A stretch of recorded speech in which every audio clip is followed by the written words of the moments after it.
It is 6 a.m. Good Monday morning from the 104.5 The Zone studios. I am Justin Hawkins. Nashville SC does it again and extends their club record unbeaten streak to 13 matches after a 1-0 win against DC United Saturday night in DC. Sam Surridge improved his goal streak to 6 matches with a penalty kick goal in the first half. Surridge became the first player in club history to score a goal in 6 consecutive matches and is the current Golden Boot leader in the MLS with 16 goals. The boys in gold are now 2 points behind Philadelphia Union, who have 40 points in first place in the Eastern Conference. The two meet at Geodis Park this Saturday. The Nashville Predators entered the NHL draft this weekend with 9 picks, but after a couple trades, ended up with 7 selections, including 3 first-round draft picks, headlined by 5th overall pick, 6', 186-pound center Brady Martin out of the Ontario Hockey League, who scored 72 points in 57 games last season. Tennessee Vols football was active in recruiting over the weekend as they land 4 commits. They landed 4-star edge rusher out of Georgia, Kedrick Golston, 3-star interior offensive lineman from Maryland, Edward Baker, 3-star in-state athlete and wide receiver Zayden Anderson, and 4-star athlete from Texas, Legend Bay, who was ranked 14th best athlete in the country per On3 and picked the Vols over Texas A&M. For all your foundation repair and waterproofing needs, you got to go to USSTN.com. Breaking news at once on your home for the Titans and Vols. This is 104.5 The Zone.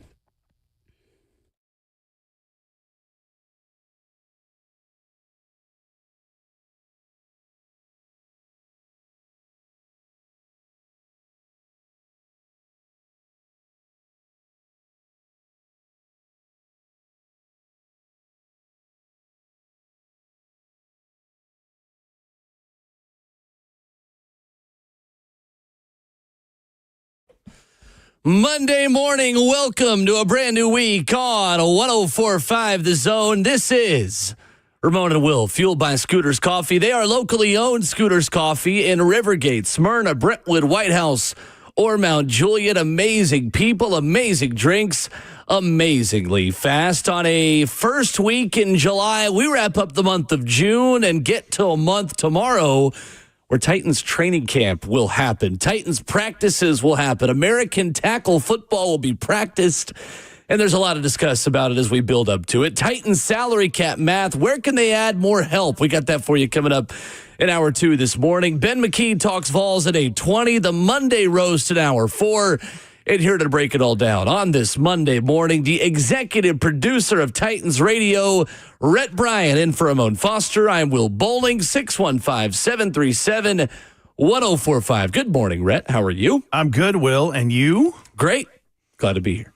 It's going to be a different week. No biggie in here. Right. And then, let's see. You have Zach Lyons with an assist tomorrow. That's right. On the show. And then I'm back on Wednesday. And then holiday. There we go. The 4th of July. And then, man, after that, it all comes flying down the pike. Football season. I mean, it's for real after that. It's funny. We always would say that in my family growing up, that after July 4th, summer felt over. I don't know why that is, because you still have another month or so before you went back to school after July 4th. But it was uneventful. It always just went by with a blink of an eye. And all of a sudden, you were doing back-to-school shopping and were trying to cram all of your summer reading into the last week of summer. It's funny, though, Ramon says the same thing. He's like, as an NFL player, after July 4th, it was over. Yeah. You were training, you're getting ready, and here we go. So we will be just a couple of weeks away next week for another full week, but it will be here before we know it, won't it? It will, and it goes by faster every year. Every year. Does. No doubt about it. Good weekend? Eventful? Anything going on for you? Pretty low-key. Just, enjoying the time that I have left before all of this starts, but nothing exciting. Very low-key. And I'll tell you this.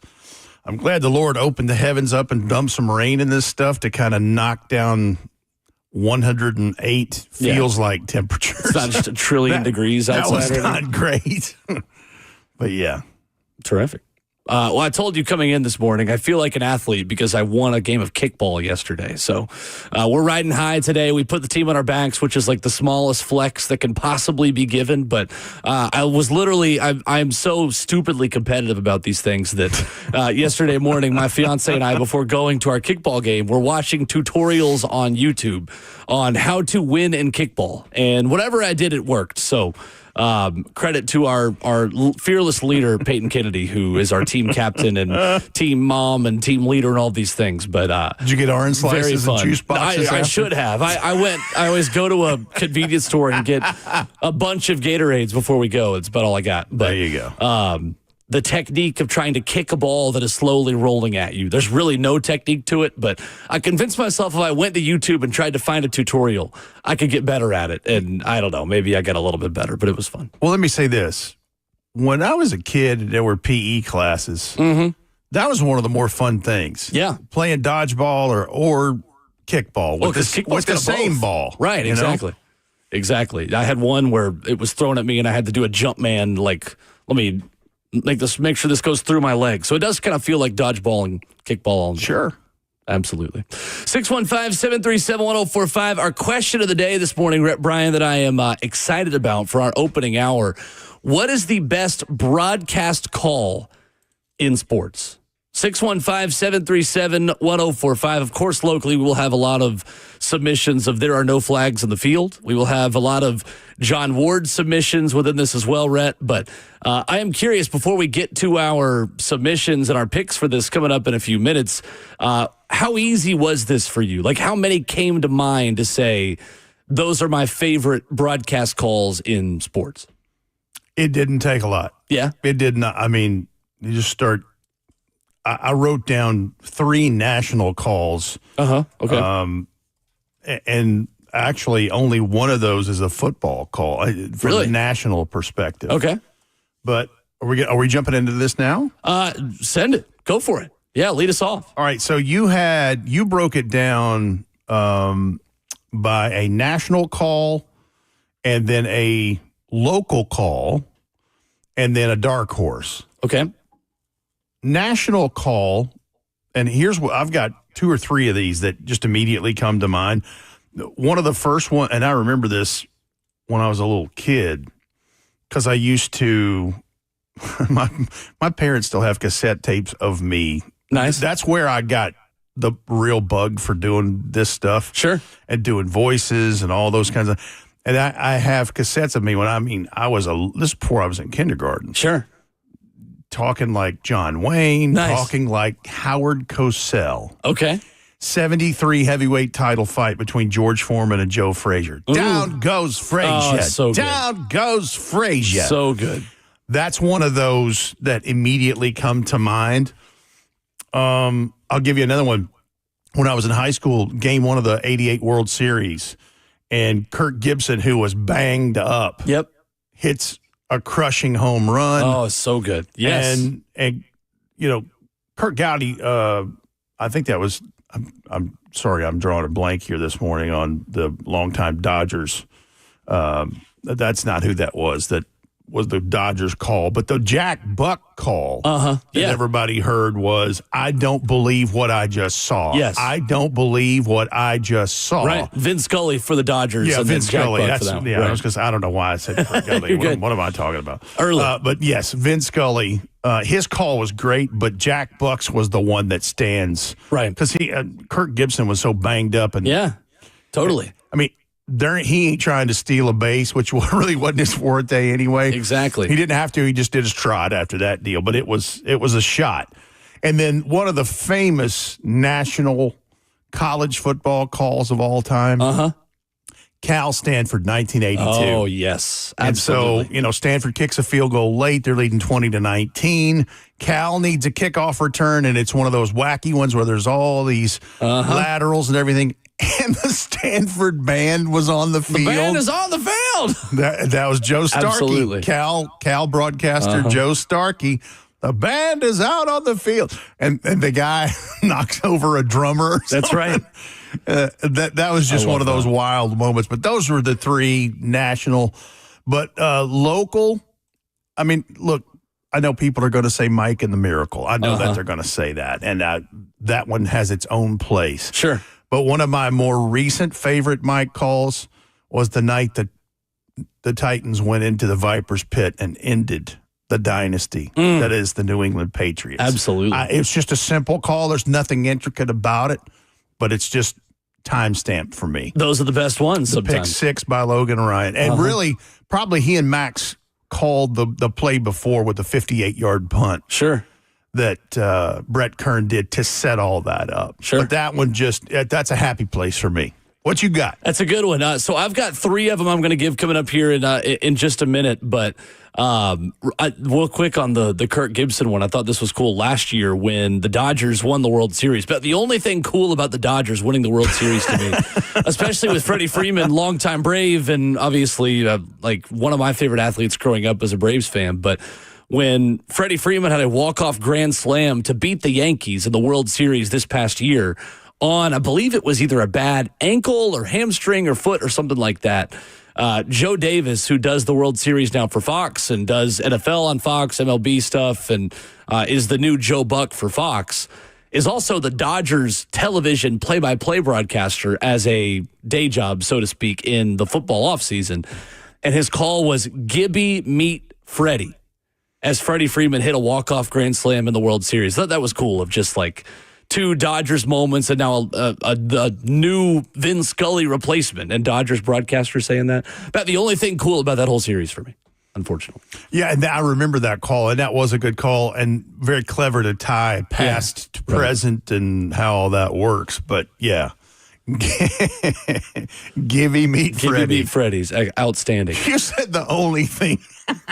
This is about the soulless billion-dollar Dodgers winning a World Series does not move the needle for me, but that did at least. If Jim Wyatt's in town, them are fighting. That's exactly right. That is exactly right. 615-737-1045. What is the best broadcast call of all time? I'll go national, local, and then I got a little bit of a dark horse that has already been submitted to the F&M Bank chat, so maybe it's not much of a dark horse at all this morning. You can stream the show live, Facebook Live, YouTube, Twitter, or Twitch. 615-737-1045. I'll give you more best broadcast calls coming up next.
Monday morning on Ramon and Will, we are fueled by Scooter's Coffee. Rhett Bryan in for Ramon Foster.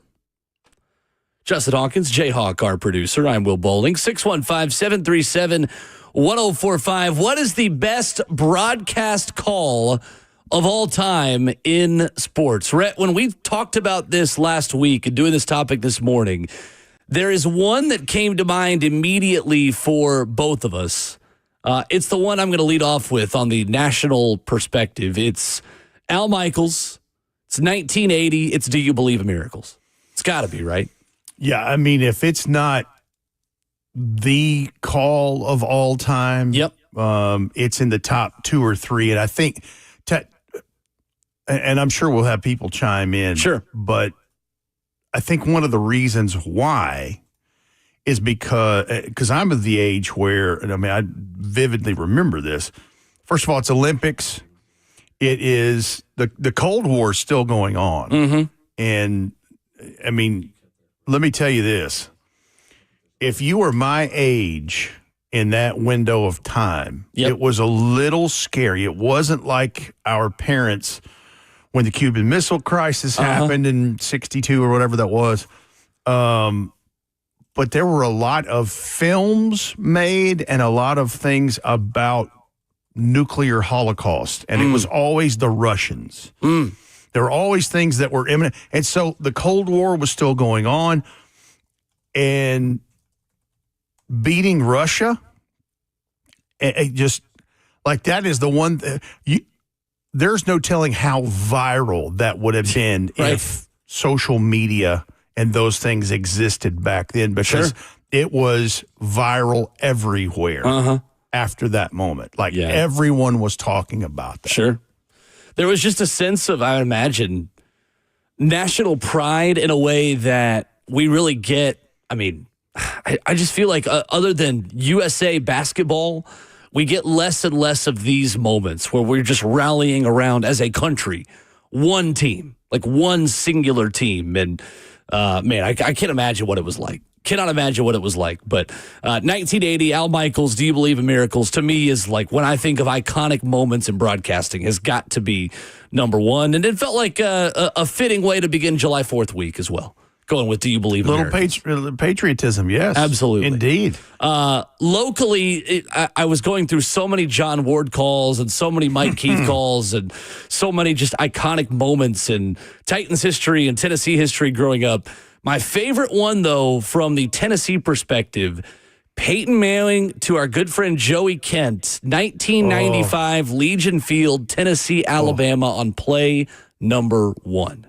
This will be Manning. Back to throw. Across the middle. Pass complete. Ball down at the 35, to the 40, to the 45, to the 50, to the 45, to the 40, to the 35, 30, 25, 20, 15, 10, 5. What did he do?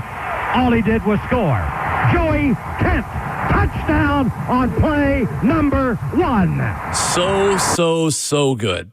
So good by John Ward. Just he was so good at the one-liner, just underline. What did he do? All he did was score. Like, it's just iconic. I can see that play in my head every single time that I hear John Ward make that call, and that is the ultimate compliment you can give a radio play-by-play broadcast. Well, okay, this is a very poor correlation, but we just talked about Do You Believe in Miracles? Because of who they were playing. Yeah, right, 41-14 and over where Alabama. that was, right. Like, it was huge. Totally. And listen, I don't pretend to know. I can't quote you verbiage from calls of John Ward's immediately off the bat, but he was the soundtrack of a lot of our lives growing up. And I can just remember Saturdays in the early 90s hearing John Ward's description, especially when they went to South Bend and they beat Notre Dame. Yeah. Oh, my. Oh, yeah. Like, I know exactly where I was when that took place. Right. So good. So for me growing up, it was so hard to imagine beating Alabama 41-14 that probably added to the spectacle of that one. But so many John Ward calls. I mean, there's the no siree on the missed Florida field goal. There's the Willie Gault, ladies and gentlemen, is running all the way to the state capitol against Vanderbilt is another favorite. There was Willie Gault. Mose Phillips in the downpour was another favorite of mine, beating Florida. And, the national champion is clad in big orange, like pandemonium rains, like just so many. And I didn't even live through most of these. I mean, dating myself, but like I grew up watching these on YouTube and getting clips and highlight compilations and all those things. So, so good. So many good ones. Oh, hey, I see in the chat here, Zach Bunch says, I love the Dob nail boot call. Yeah, that's right. It's another It good took one. a few years to get the answer called back, but there it was. Nice. When he found Jawan Jennings between the hedges. That's right. Oh, baby. Man, I remember I was... Boy, that was good. I was in the process of... a futon was burning in the fort within about 10 minutes of that game ending. My sophomore year at Tennessee. Celebrate how you celebrate. Yeah, that's right. I remember we just started driving around just with our windows down in the car, just screaming at people, just trying to find a place to go and just hug somebody and celebrate and just go to the next house. And then there was just a burning futon in the middle of Fort Sanders. So much fun. I thought we were going 15-0. I have a video of myself. That's the fun thing about just going to college when I did. And I've still got phone videos of so many like iconic college memories of things. And I still have a video of myself zooming in on Alvin Kamara celebrating with my phone and just yelling 15-0. We're going 15-0. And obviously that team went 8-4. But it was fun in the moment, thinking you were going to go. Well, 15-0. I mean, you have to. At least you didn't put it out on social media. That's what was going to happen. That's right. Between friends, okay, that's fine. Sure. But the precursor to the Dobbs nail boot. I mean, that Larry Munson call. Yep. Georgia beats Tennessee, says we just stomped on their face with a hobnail boot, which that already got submitted in the F&M Bank chat this morning as well. I mean, as much as I dislike the source of where that came from, yeah, sure, it is a good call. Sure. Yeah, no, it's Larry Munson moment. delivered it with there was such, not angst. I don't know what the word is, but there was this, we gotcha. Yeah, exactly. There's almost a grit in his teeth a little bit. Yep. No doubt about it. The other one that has been mentioned that I thought would be more of a dark horse pick, but has shown up on YouTube in the F&M Bank chat this morning as well. 20 years ago. It's insane. I remember watching this live growing up. This is 2005, Vern Lundquist, Tiger Woods on 16 at the Masters. Here it comes. Oh, my goodness.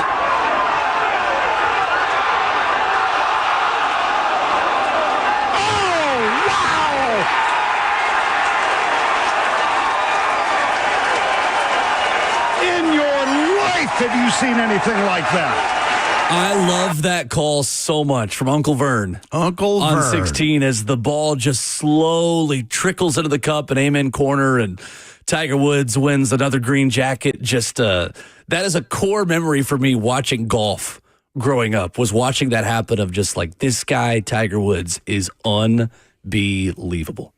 And that was the window where he was. I mean, Gosh, it was so much fun. The world against Tiger and Tiger against the world. That's right.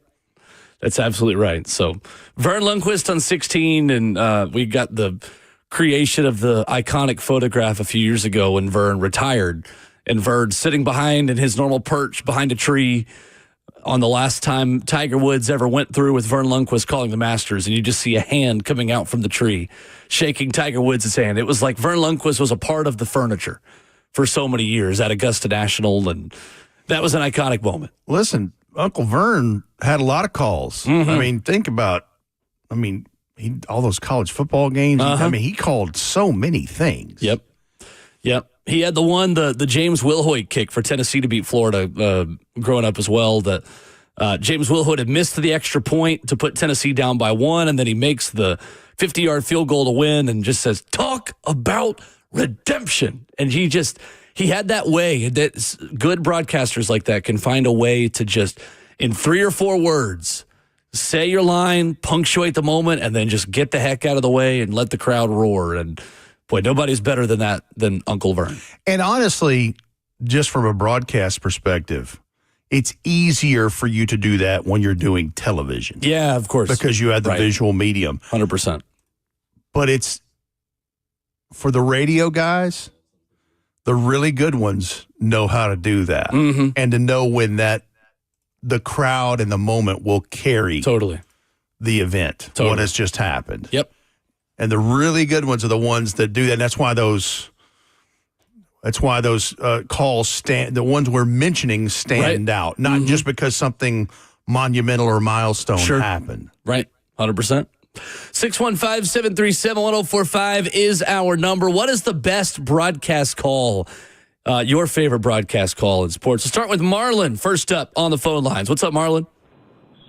Hey, man, you kind of took mine already by talking about Willie Gault running at Vanderbilt, running all the way to the Capitol. I remember as a child watching. I'm dating myself now, watching that game and hearing that. And then another one I would have to say is John Ward when he called the Sugar Bowl when Tennessee beat the snot out of Vinny Testaverde and Jimmy Johnson and their Hurricanes. And I'll let y'all go. I like it. Thank you, Marlon. Appreciate the call.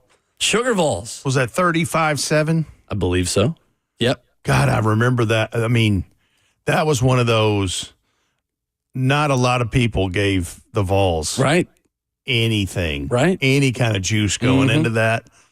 And Marlon's right. They beat the snot out of them, man. 35-7. MVP was Daryl Dickey. Yes, indeed. Miami, an 8-point favorite in that game. Tennessee won at 35-7, finishing 8-1-2 in that season. And that was a fun one. Really, really, really fun one. Tennessee's only loss all year was to Florida. They had ties against UCLA and Georgia Tech, but 35 unanswered points, too, the crazy part of that. Like Vinny Testaverde and Michael Irvin got the party started with a 18-yard touchdown in the second quarter. And then Tennessee went 35 unanswered with Daryl Dickey, Jeff Smith, running back Jeff Powell. You had All-American wide receiver Tim McGee in that game. And, that's a fun memory for a lot of Tennessee fans. Well, and think about the brevity of that, too, because when you what did they do? They do a 30 for 30 called the U. They do, Yep. That was really the beginning of the U, right? Because this is before Jimmy Johnson as a Dallas Cowboy and before Michael Irvin is there's a playmaker, and that is I would say that team there was Gen 1 the U. Jimmy Johnson took over in 84, was there 1984 to 1988, and then was the Dallas Cowboys GM, head coach, and player personnel director in 1989. It happened quick. And, that was Jimmy Johnson against Johnny Majors. That's football royalty on the field that night in New Orleans. And the drum and the Sugar Vols run away with it. That's right. That's a good one. The drum. It's a very good one. Let's go to Joe next up. What is your favorite broadcast call of all time? 615-737-1045. Hey, Joe. Hey, guys. Yeah, you already covered a couple of my all-time favorites, but for the NASCAR people out there, he slammed into the jet dryer. Hey, guys, love the show. Nice. Thank you, Joe. Appreciate it. And you're right. You're right, Joe. There are some NASCAR calls that are something, and that's a whimsical one there. Right. Totally. That'd be a hard sport, I would feel like, to call, is NASCAR on radio especially. I think it's more about moments where someone is a repeat champion or a first-time champion. Like the first time that Dale Earnhardt won the Daytona 500. I think of all the milestones for Richard Petty and just winning Cup Series. Sure. All of those things. There's more. It's more about, and even in open wheel racing, one of the multiple times Mario Andretti wins the Indy 500. Right. I think there's more. It's more set specifically to milestones than moments. And every once in a while, there's a crash in turn 3 or 4, and a guy zips through that and ends up zipping to the finish line, the checkered flag, because he has averted disaster, and disaster has happened all around him. Exactly. Right. Totally. Justin, what you got for us? Favorite broadcast calls? Yeah, so I talked about it last week with our draft. One of my favorite calls for Jim Nantz, which he, covering multiple sports, he's got a lot of different calls. He does, absolutely. But in 2019, my favorite has got to be the return to glory, because what's one of the best things that you can do in golf when you win a tournament? You let it breathe. Mm-hmm. Many doubted we'd ever see it. But here it is. The return to glory. That's all he says. And then he lets it breathe for about 2 to 3 minutes. I love that. It's one of the best things that you can do in sports and in golf, and Jim Nantz does it, hits it on the head every single time. He does, and, I mean, Scotty Scheffler on his win the last couple of years, 2 out of the last 3, like, that's the iconic thing you think of. It's just the crowd and the amazing, the patrons at Augusta National. And, boy, nobody's better than Jim. He's terrific with that stuff. Honestly, you feel like that this is becoming somewhat of a lost art, because I think about how many voices that I listened to growing. I mean, I can tell you, I've listened to Jack Buck call many a Cardinals game just because of proximity where we are, sure. and certainly the Carey family calling Braves games, right? And then John Ward with the Vols. You just start going through the list. And then obviously the national stuff. Right. There's not as many of those guys that are super, super good. I mean, Jim Nantz, if he's not the head of the class, or he may be the professor of the class at this point. Exactly. There are just some people who get it. 100%. And it's word economy like that it's not just finding the right words to say, but doing so efficiently and quickly that you are in and out, and it's the roar of the crowd. That's the tricky part of it. That's just like some people, some broadcasters like Jim just have mastered that. And let me say this: there are some, like there's a couple of that come to mind who, by a lot of people, but especially people in our business, think about some people who are overly descriptive, but are really good at what they do. Eli Gold is overly descriptive, sure, but very, very good at what he does. Kevin Harlan, is another. Like if you listen, I mean, when we're done with, what is it? I'm trying to remember what leads into, I guess, it would be the Brian Callahan show and then Monday Night Football. Monday Night Football, and he just takes over. But he's giving you everything. Yeah. And then he'll let it breathe. Right. Totally. Or he'll let his color analyst jump. Stylistically, everybody has to get a different approach. For sure. His delivery doesn't bother me, or Eli Gold's, just because they're telling a story. They're just doing it in their style. Absolutely. Absolutely. The other two real quick, and 2 Joe Buck ones from back in the day in baseball when the Red Sox were coming back to beat the Yankees down 3-0 and came back to win that series in the ALCS. And there was an extra innings game that went so late that when David Ortiz hit the walk-off home run in extras, it was already the next day. And Joe Buck, as the ball is just still in the air, starting to come down, just says, "We will see you later tonight," which is also a tip of the cap to Jack Buck, who had the iconic call back in the day with the Cardinals of, "We will see you tomorrow night," as the Cardinals extended a series and went on to play in a later World Series game. And then, of course, Joe Buck does it again in 2011 when David Freese hits the home run to center to beat the Rangers and sets up a Game 7 in the World Series and says, again, "We will see you tomorrow night." Iconic. Some of my favorite ones are in baseball because I just feel like baseball on the radio, and I'm a nerd about this, and that I did one summer interning in it with the Tennessee Smokies and now Knoxville Smokies in 2018. But there's just something elegant and something just challenging, but just so much fun about baseball on the radio. Is just so much fun. I love it. And the way baseball is intended to be listened to. Correct. And that's the thing I think is the beauty of that is there are, in football, we'd call it a lull, but this is just it's just the pace of the game. Right. It's always going to be what it's going to be. Has it gotten a little more long and drawn out and more long because of pitchers doing stuff or whatever? Right. And that's why they've implemented some rules to try to speed it up, but it's just what it is.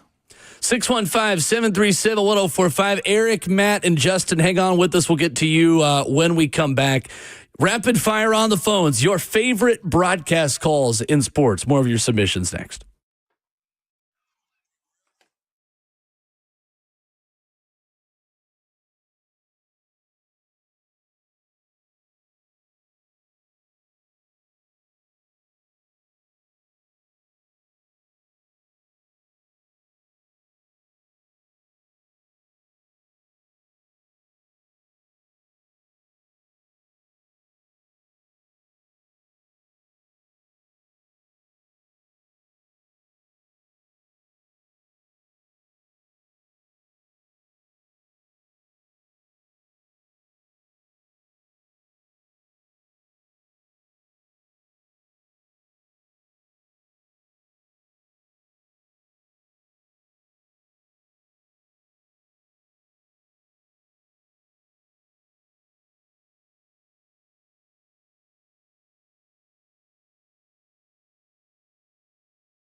Monday morning, kicking off the show, kicking off a brand new week here on 104.5 The Zone. 615-737-1045 on Ramon and Will, fueled by Scooters Coffee. We'll get you some weekend headlines in the NFL, in local news, in Vols stuff, a bunch of commits for Tennessee that we'll tell you about coming up here in just about 15 minutes. 615-737-1045. Rhett Bryan, Will Bowling, Justin Hawkins. So, we have been giving submissions for best broadcast calls of all time, locally and nationally. Eric next up, 615-737-1045 with best broadcast calls. What's up, Eric?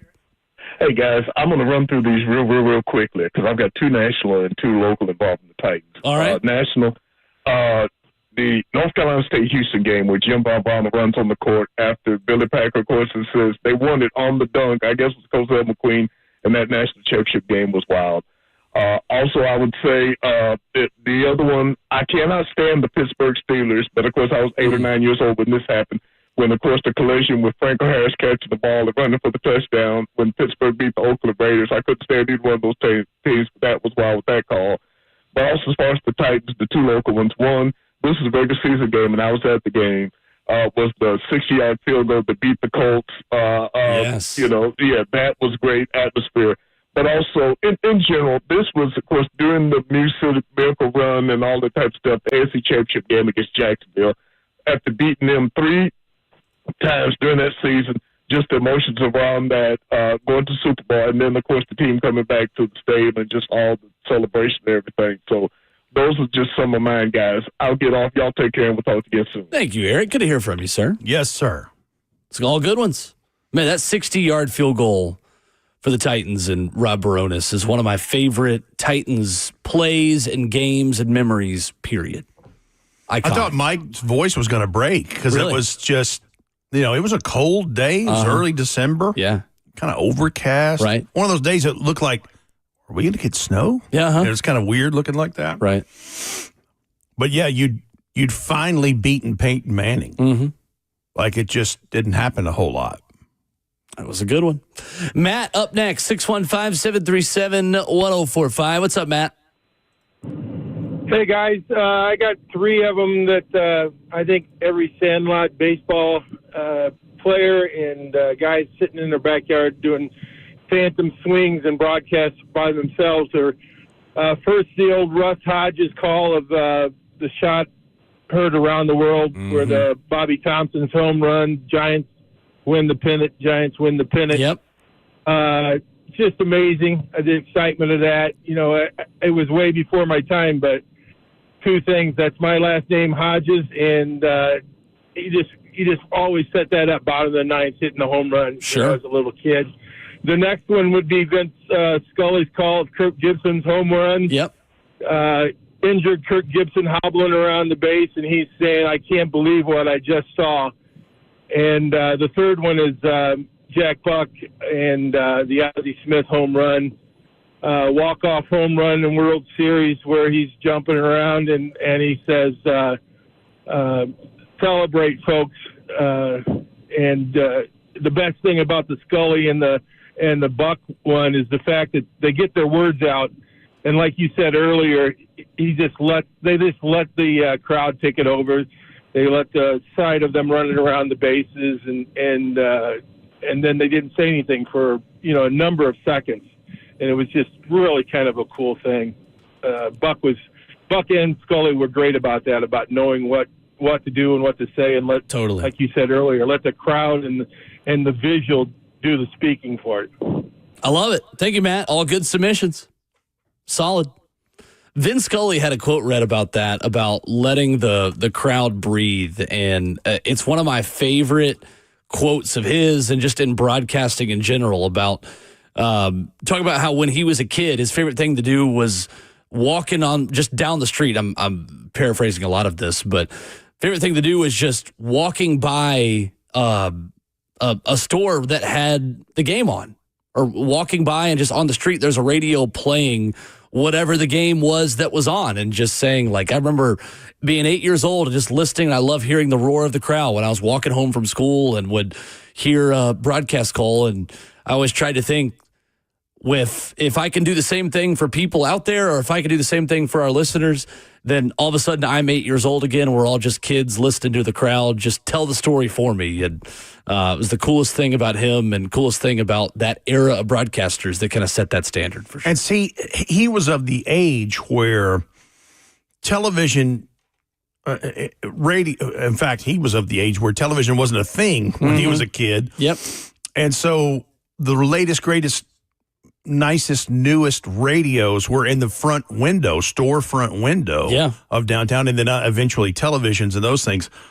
And there are older generations that will tell you that's where I learned X, Y, or Z happened, was we saw the moon landing, or I learned that Elvis Presley had died, or whatever. Totally. But yeah, totally get that. Good stuff. Justin, next up, 615-737-1045. What's up, Justin? Hey, what's going on? Hey, I've got two for you. I don't know if you mentioned the first one yet. Juwan Jennings' Hail Mary pass in the Georgia game with Dobbs. And the second one, 1998, Tennessee against Arkansas, the stumble and fumble. Oh, yeah. Oh, Clint Sterner. Absolutely. Thank you, Justin. Appreciate the call. Those are good ones. Absolutely. I watched back the Clint Sterner one from John Ward last night. He was so matter-of-fact. John was in that moment of just like, he has stumbled, he has fumbled, and it's been recovered by Tennessee.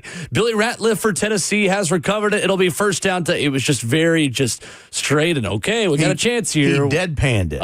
Yeah. Yeah. And which of course like deadpan comedy, but yeah, there was no emotion involved. It 100%. Was just like, here is what has happened. 100%. Which set up Tennessee of why not run it every time, which is another iconic line of his. Another one. I that is something that I will quote to anyone with me at a football game with one of my teams is driving down the field, just running the football. Just why not run it every time? Let's go. Come on, guys. One of my favorites. That was, and here's the thing. For people who've moved to Nashville and listening to us now, especially I feel like in the Southeast, but I mean, it's all over the country sports-wise. These were the voices regionally of our lives. Right. Like, John Ward was our soundtrack where 100%. We are. 100%. Yep. It was our soundtrack. For people, that grew up in Georgia, it was Larry Munson. In Kentucky, it was Kaywood Ledford. I mean, you can start just clicking them off the list in regional things like this. For example, and I know we got to go to a break here in a second, but the first voice of the Tennessee Oilers was Joe McConnell, the late Joe McConnell. Well, he had done all kinds of things by the time he'd gotten to that. He was the voice of the Indiana Pacers when they were in the ABA and won the World Championship in '76, I guess it was. He was the voice of the Chicago Bears and had called Walter Payton's game the day he broke the rushing record with 103 temperature in the flu. Sure. Just things like that. And he, at the time, was the voice of the Purdue Boilermakers. Wow. And, goodness. I mean, he knew a lot of people within the business. But yeah, so, people in that region would remember Joe McConnell. Right. Just like we remember the voices I've just mentioned. I love it. It's good stuff. 615-737-1045, our number, 7 a.m. hour. When we come back, we'll get to Henry and Andy on the phones. You can give us your best broadcast calls of all time. We'll reset the headlines for you. The Browns making a roster move that might interest the Tennessee Titans, plus Tennessee Vols football and Josh Heupel adding some major talent over the weekend. We'll catch up on all that for you when we come back on 104.5 The Zone.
It is 7 a.m. Good morning from the 104.5 The Zone studios. I'm Justin Hawkins. Nashville SC does it yet again and extends their club record unbeaten streak to 13 matches after a 1-0 win against DC United Saturday night in DC. Sam Surridge improved his goal streak to 6 matches with a penalty kick goal in the first half. Surridge became the first player in NSC club history to score a goal in 6 consecutive matches and is the current Golden Boot leader with 16 goals. The boys in gold are now 2 points behind the Philadelphia Union, who have 40 points on the season in first place in the Eastern Conference. The two will meet at Geodis Park this Saturday. The Nashville Predators had a trade overnight that snuck through the headlines. The Preds are trading defenseman Jeremy Lauzon and center Colton Sissons to the Vegas Golden Knights in exchange for defenseman Nicholas Hague, according to a report by TSN's Darren Drager. Hague, who had 5 goals and 7 assists in 68 games last year, has agreed to a 4-year, $5.5 million extension with the Predators. Tennessee Vols football was active in recruiting over the weekend as they landed 4 commits. They landed 4-star edge rusher out of Georgia, Kedrick Golston, 3-star interior offensive lineman from Maryland, Edward Baker, 3-star in-state athlete and wide receiver Zayden Anderson, and 4-star athlete from Texas, Legend Bay, who is ranked the 14th best athlete in the country per On3 and picked the Vols over Texas A&M. For all your foundation repair and waterproofing needs, you've got to go to USSTN.com. Breaking news at once on your home for the Titans and Vols. This is 104.5 The Zone.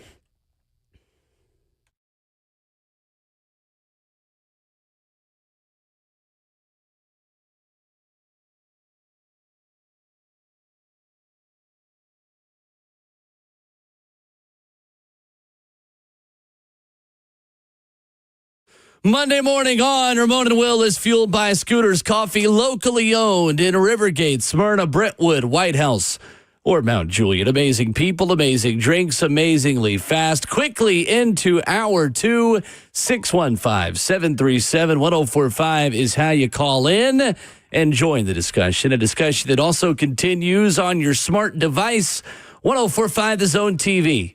You stream the program on Facebook Live, YouTube, Twitter, or Twitch. You hit the comment section, and you enter the F&M Bank chat. Alongside Rhett Bryan in for Ramon Foster, Justin Hawkins, our producer. I'm Will Bowling.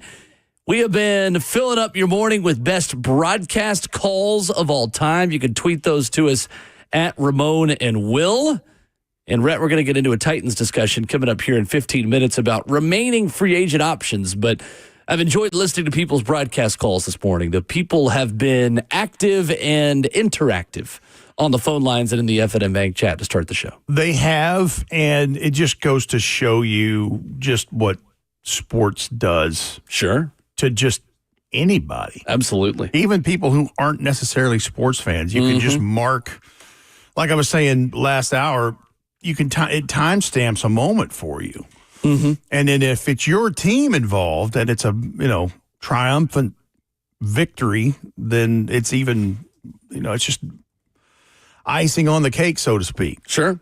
Absolutely right. So we'll get back to a couple of your calls on that coming up in just a moment. Some headlines of the NFL over the weekend, Rhett Bryan. There is a player in the AFC who became available, who I think could be of interest to the Tennessee Titans. The Cleveland Browns released defensive end Ogbo Okoronkwo over the weekend. I'm shocked that before 8 a.m. I was able to pronounce that smoothly without a hitch. Pass rusher, 1 year left on a 3-year, $19 million contract he signed with the franchise in 2023. 7.5 sacks over 2 seasons for the Browns in 30 games. A 2018 fifth-round pick of the Rams, and someone who could be of interest to the Titans.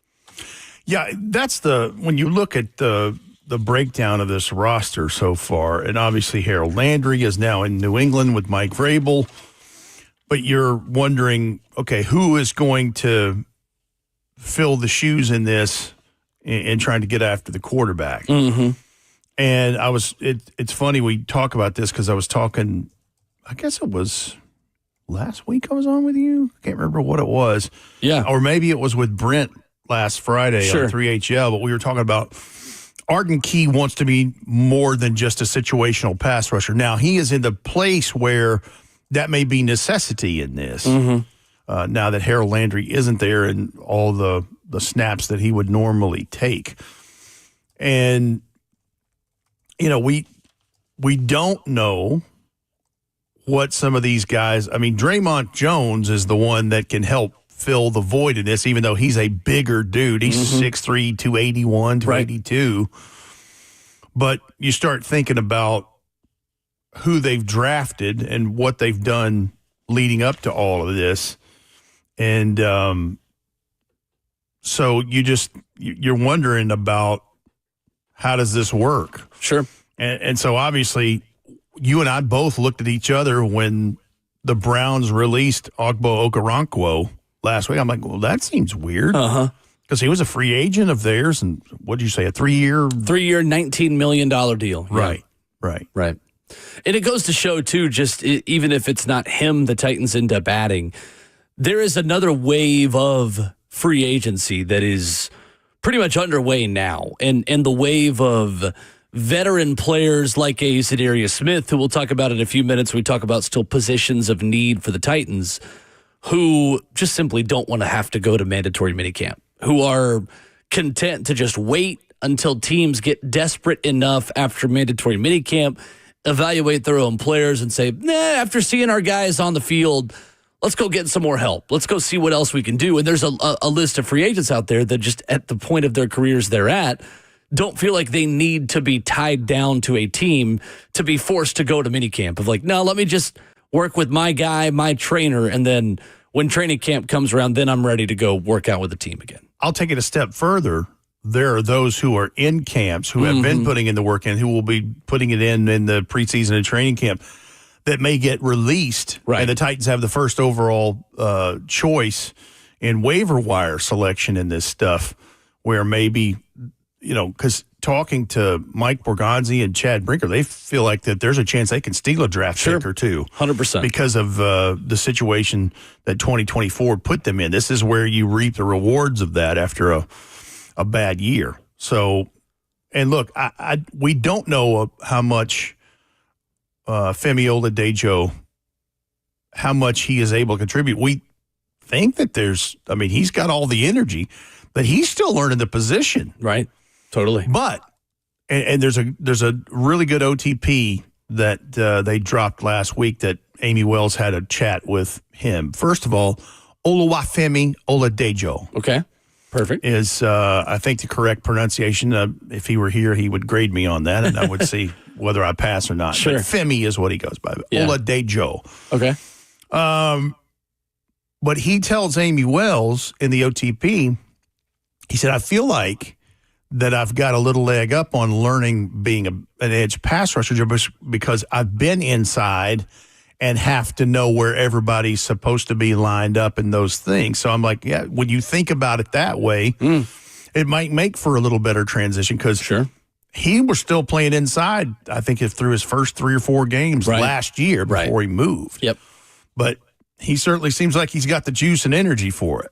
Definitely. He is the type that you see him or you hear him before you see him on the practice field. I mean that in a good way. He is the kind of loud vocal leader that this defense needs and this team needs. And clearly something that Mike Borgonzi and Chad Brinker prioritized in the draft process. Well, and and it's not just him in this position of edge pass rusher that they may need some help with. They're going to rely on a lot of young guys. Like, this is serious turnover. Right. Like I told you and Ramon last Wednesday when we were doing the Battle of the Network Stars trivia, I said there was 41 guys on this roster, injured or otherwise, that were on the 2024 roster at the end of the year. Right. And at that point last Wednesday, I think I told you it was 171 days later. That's nearly a 60% roster turnover when you're talking about a 90-man roster. Crazy. Now, what that ends up being, we'll see. Time. But, yeah, I mean, they're going to rely on a lot of first-year Titans because they're free agents because they added 19 of those. Right. Or literally first-year Titans because they were drafted or brought in as a free agent. 100%. Question of the morning at Ramon and Will, where you can send in your submissions on Twitter. What is the best broadcast call of all time? Cody writes in at Ramon and Will, says, based off of the 3 criteria you guys are using, local, Music City Miracle, national, one we've not mentioned, when the Cleveland Cavaliers beat the Golden State Warriors in the NBA Finals, and LeBron James had the chase down block, and Mike Breen had the iconic call of blocked by James. iconic. Blocked by James. Bang! I love Mike Breen, a great broadcaster. Yes. And then his dark horse one was the call of the Cubs winning the World Series in 2016. Another good one. I know Pat Hughes had a great call of that on Cubs radio, and Joe Buck on Fox TV. Both those calls were outstanding in 2016. And again, we're talking about a super milestone moment for that, because it was, 106 years or whatever? 108. Yep. Oh, my gosh. Unbelievable. Wow. Jarvis Schaefer writes in, at Ramon Will, says, Ramon Foster isn't even here to say Music City Musical. Thank you, Jarvis. Good to hear from you. Music City Music. I think I know Jarvis. Jarvis. We love Jarvis. Let's go to Henry next up. Best calls of all time. What's up, Henry? Will, Rick, good morning. Morning. Good morning. I'm going to take you back in time, Will. Okay. 2019, you were there for this one. Okay. AFC divisional round, Titans, Chiefs. Marcus Mariota, touchdown pass to Marcus Mariota. Yeah, sure. I like it. Thank you, Henry. Appreciate the call. That was an iconic moment. And that was one that actually fooled Mike. Yeah. Because if you hear the whole call, forgot about that. He was not sure what had happened. Uh-huh.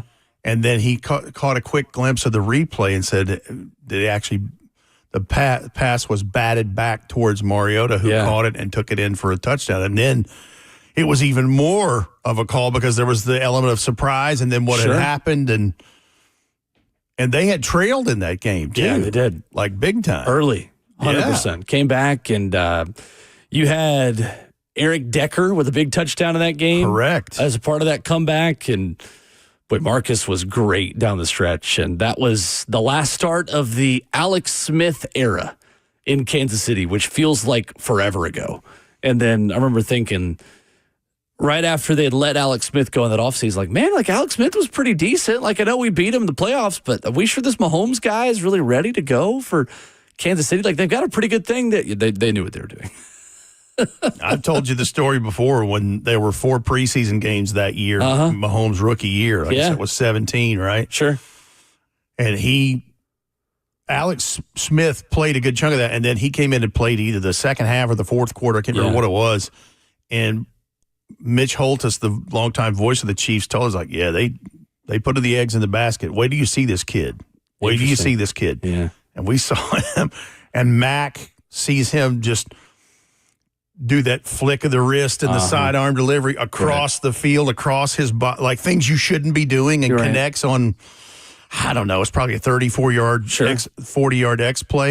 And Mac looks at me and goes, okay, I get it. He said, yes, Mike, they were like, 100%. we get it. Okay. We get it. This is going to be a problem. And sure enough, it was the ultimate problem for the National Football League. Andy, next up, best broadcast calls of all time. What's up, Andy? So when I was a Navy broadcaster in college, I took a sportscasting class from Jerry Edwards, who was the longtime play-by-play guy for Liberty University football and basketball, and he showed all the prep that sportscasters, the play-by-play and color guys had to do. So mad props to you guys, because I know a game may be 3 hours long, but you do 3 times that in prep. So it's a lot of work. It is not easy. So my favorite, of course, is for my Minnesota Twins, 91 World Series, Game 6. Kirby Puckett hits it out. Jack Buck, we'll see you tomorrow night. Yep. Very simple. And the seat that landed in the Metrodome, you know, all the outfield seats were blue. They changed that one to gold. And it was general admission seating. So like 15 years later, I go to a game and I sit in the gold seat. Nice. And Justin Morneau hits a home run that lands in the seat right next to me. And everybody out there is like, oh, it was almost another, we'll see you tomorrow night. So that, 15 years later at that time, that was still living in everybody's memory as a Twins fan. Nice. I like it. That's Thank you, very Andy. good. Appreciate the call. In the old Hubert H. Humphrey Metrodome. Yeah. Man, Nice. Kirby Puckett, that was a ball player. Oh, my goodness. Ooh-wee. Absolutely right. Did you see in the chat, it says Okonkwo and Oladejo every announcer's night? Sure. You just have to practice it. You just have to. Absolutely. Becomes second nature. Their names are what they are. 100%. And so put some respect on it. Absolutely right. To Andy's point, talking about all the prep, and I always love this from Mike Tirico, who has the 25% rule, that he always says, if I only use 25% of my prep, of my research for a game, it means that something special has happened and I've done what I need to do. And I always think about that, of the 25% rule, that your goal as a broadcaster is to only use up to 25% of everything you put on paper, because it means that something good has happened and it's a good game to where you're just following the game and following the play, and you don't need more than the 25% that you've done. It also means that you've done enough work and you're ready for every possible scenario of any given game. And the other part of that too, that's applicable in a smaller way and true in what we do here every day on the zone. Yeah. Because everybody preps for a show, and it's been a really good show if you use 25% or less of it. Exactly. Or something has happened. Right. The story has changed for the day, and more than likely the story is what it is today, knowing where we are with the sports window, waiting for football to get back. But yeah, it means something has happened tragic, something wild, a big trade, whatever. But yeah, that's totally a good rule of thumb. Say that as I look down at my Google Doc of our show notes that is 106 pages of stuff that I've just saved for over time. But absolutely good stuff there. 615-737-1045 is the number if you want to jump in.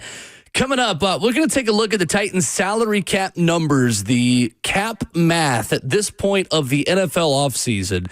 How much space do the Titans have, and where can they still find help? We'll talk about that next.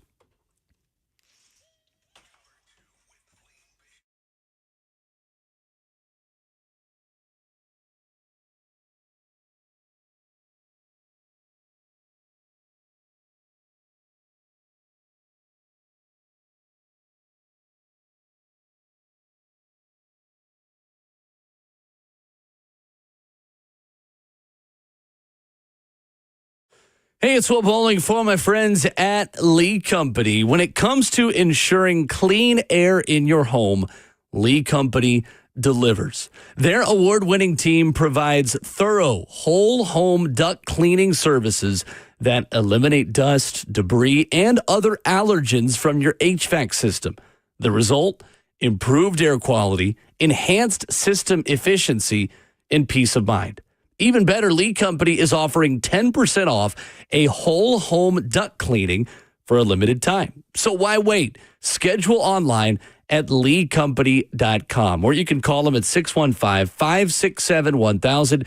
I trust Lee Company because I love working with local businesses who have experience, who have been in the market. And Lee Company, they've been trusted since 1944, over 80 years of experience. So make sure you have to make sure that your HVAC system is running smoothly.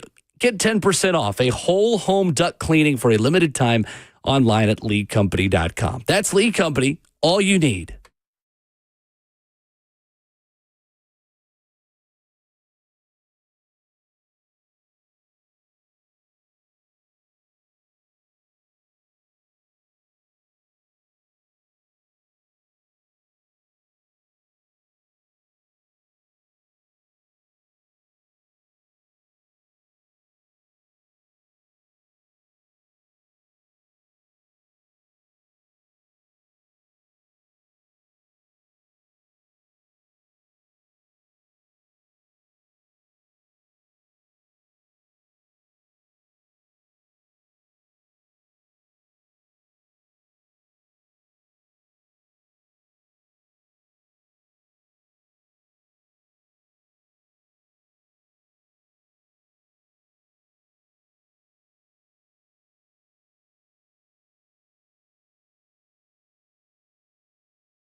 Monday morning, hour number 2 of Ramon and Will. We are fueled by Scooter's Coffee. Look, short week, reasons to celebrate, maybe just going to work 3 days, 4 days. Maybe you're on vacation. You took us with you on the 104.5 The Zone app. There's a Scooter's Coffee near you here in Middle Tennessee. Rivergate, Smyrna, Brentwood, White House, or Mount Juliet. A Monday morning pick-me-up cinnamon roll. It's going to be warm. It's going to be hot and fresh for you when you scoot on around at a Scooter's Coffee. Amazing people, amazing drinks, amazingly fast. You need a Scooter's Coffee breakfast in your life. And the tipping point on that cinnamon roll, cream cheese icing. So good. So good. You know it's legit. Fast. That's absolutely right. Get that Scooter's Coffee mobile app. You can order ahead. It will be hot and fresh. They're ready. You just tell them your name when you order, and you go through, and it's there, and you're going to absolutely love it. Coffee's good. Food's good. We love our friends at Scooter's Coffee. Rhett, looking at the Titans cap situation and free agent options. We just mentioned it a few minutes ago to begin the second hour. There is another wave of free agency that is underway. There are waiver claims the Titans can put in. There are still good rotational pieces, especially on defense, some of whom we'll mention as potential fits for the Titans coming up here in a few minutes. But, Brett, we were talking over the weekend in preparation for this conversation about the cap space the Titans still have. And according to Over the Cap, the Titans now, as the dust settles on their draft class and that cap situation is becoming more and more set in stone for the season, Titans still have some flexibility to make some moves. Yeah, I think their number was just a tick over $30 million under, which is still, top 10 maybe, or right. 11th in the league? 11th, yep. So, yeah, you can actually, and they're not going to go crazy in all this, but knowing that they do have to spend so much, what is it, right at 90% for 3-4 years? Yep, for the rolling average of four-year period. You have to spend at least 89% of the cap over a 4-year period. Because if you don't, those players are owed the difference. Yes.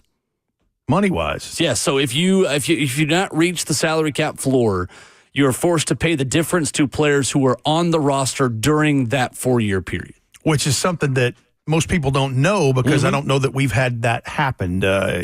Somebody might correct me if it has, but I don't think so. Right.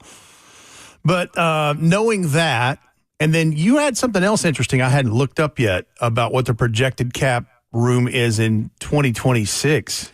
Yeah, according to Spot Track, a lot of money, man. Titans have $98.2 million for the 2026 season. That is the third most cap space in the league. So they got options for the foreseeable future. What that sounds like to me immediately is, obviously that's on projected cap increase. That's a number that they've got in place there, what they believe that to be. And obviously if it goes north of that like it did this year, then they're more than that. Sure. The 98 and change.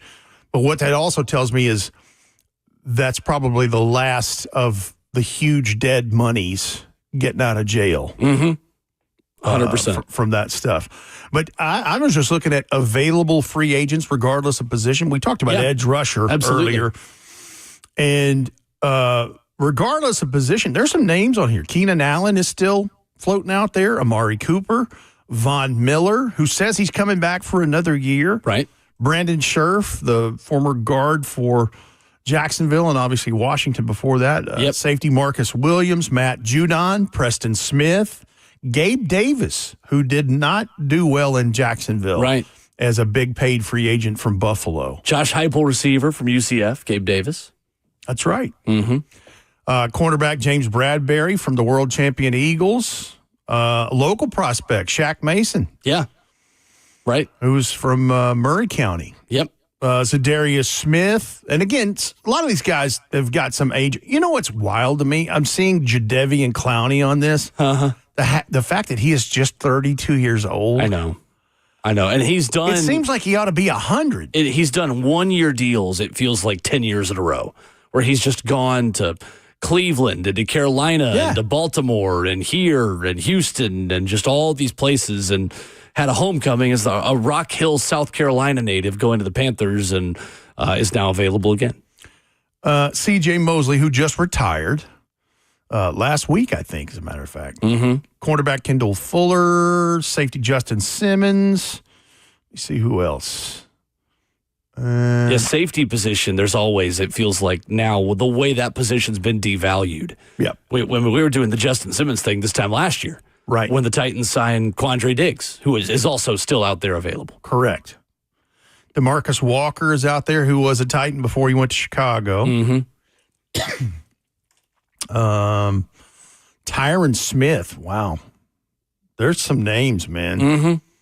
So at that edge position, Red, I feel like that is the one that, for me, if you are adding anywhere where you could still look for help. So that entire room as it stands today, obviously at the top of the depth chart, you know a lot of the names. Draymond Jones, whom we've mentioned, Arden Key, Femi Oladejo, Jalen Harrell, Lorenzo Carter, you bring in this offseason, Ollie Gay, and then the undrafteds, Desmond Evans. You get Titus Leo in there as well, who was in New England last season. 79.5 career sacks, Rhett, in that entire group. But last season, that whole group of edge rushers only combined for 11.5 total sacks.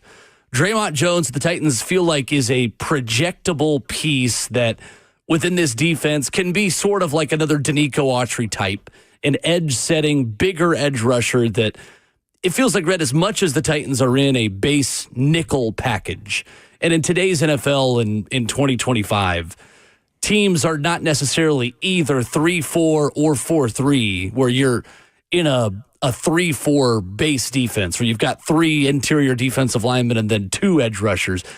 As much as teams spread it out and play 3 wide receivers and personnel, you're in a nickel set almost as your base defense more often than not. Yeah, I mean, that's still the number one offensive personnel grouping. Right. I mean, that's just what it is. It's 100%. what the league is. And that's one of the reasons why I like the Draymond Jones signing, even if it is a one-year deal, because of what he can bring to the table. And of that 79 sacks, he and Arden Key have to have the bulk lion's share of that, because a lot of those guys are very young fellas and hadn't played very long. Totally. So Draymond Jones, 30.5 of those, 4 sacks last season. Arden Key has 26.5 sacks in his career. Had 6.5 last season. Which is about where you would have expected him to be based off of his production, based off of just kind of how much he rotated in.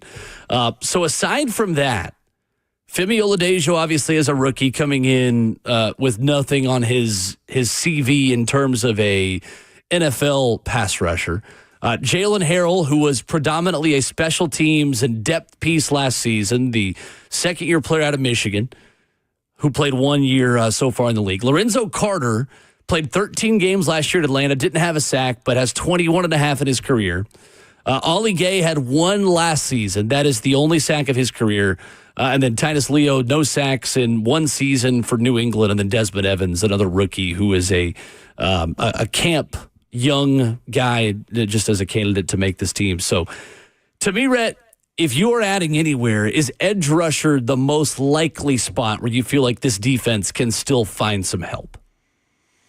I would think so, because when you look at the other 2 levels of the defense, people want to talk about the second level with the inside linebackers, but you got to feel like, as we're sitting here on the week of July the 4th, that James Williams and Cedric Gray are going to be the mainstays in that to go with Cody Barton, because the thought you get into there is if you bring in a veteran inside linebacker, then you're taking away reps from those 2 young fellas who are still cutting their teeth. Right. Because somebody's going to have to saddle up next to Cody Barton, is in there. Yeah, he's going to be playing 100%. A lot. And so when you look at the secondary, if L'Jarius Sneed is where he needs to be health-wise, then when you're talking about Jarvis Brownlee and Roger McCrary, and then the big safeties back there with Hooker and then Kevin Winston Jr., so, yeah, you would think that edge pass rusher is probably the spot, because the 4-down linemen or the big guys up front, that feels like a pretty good place there between T-Sweat and a new svelte Big Jeff. Not so Big Jeff. Right. Not as big Jeff. Or not as big Jeff. Keandre Coburn and all those guys up there. you would think that would be the spot. And when you mentioned all the personnel that they have in there, listen to how, when I think of those names, how big and long those guys are, regardless of their skill set, where they are in their career, the whole thing. Like Jalen Harrell is a big guy.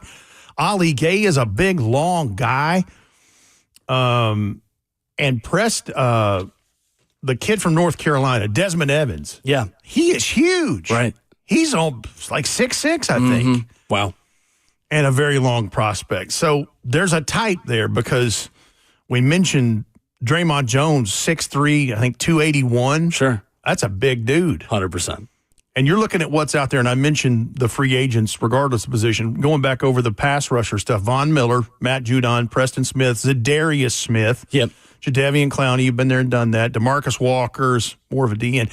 Kazir White from the Cardinals. Yes. He's there. And he's kind of a versatile. Aaron Schatz wrote about him at ESPN.com, writing about one player every team should pursue signing at ESPN.com. And that was his player for the Titans because Kaiser White is kind of a hybrid. Really, he is a 4-3 outside linebacker, really, where he's kind of a coverage linebacker, but also can line up on the edge and rush the passer and has 7.5 career sacks. Actually started his career as a defensive back as a member of the LA Chargers and was a DB on the 2022 Eagles defense. He's kind of almost more of a Jeremiah Owusu-Koramoah for the Cleveland Browns or a Isaiah Simmons type that is a positionless, movable chess piece linebacker, which is the kind of linebacker, really, talking about Kenneth Murray, who was here last season, that Denard Wilson's defense really likes to use. And that may speak to what, because the first thing when we're talking edge rushers, the first thing we're going to draw a line to is how many quarterback sacks he has. And that may speak to why he only has, what'd you say, 7.5 career, but he's got 6 career interceptions as well. And there you go. There tells the story because of his movement from the third level to the second level in this, and being a DB. That used to be a dreaded thing when you were talking about draft evaluation. Is he's a tweener? He's a tweener, meaning what is he? Like there was questions about what was Javon Curse? 100%. When he was the 16th overall pick. Now all that worked out great, right? But Kaiser White, still 29 years old. He's got 7 years of experience. I mean, I wouldn't hate that if it works. And to your point, better that you just made, that multiplicity and the more you can do in a Denard Wilson defense may be kind of what the doctor ordered in that part. Jalen Reeves-Maybin, Vol. Clarksville zone. That's correct. Duke Riley from Miami. Let's see who else is in here that just didn't straight up defensive end. Kamu Grugier-Hill. He had a pick six against the Titans a couple years ago when he was a Houston Texan. Sure did. Let's see who else is here. Nick Vigil, Shaq Barrett. Wow. Yeah. Tyus Bowser, who's quietly had a pretty good career with the Dolphins. O'Shane Zimenez. That's one that was an interesting prospect when he came out 5 years ago from Old Dominion. Spent time with New England last year.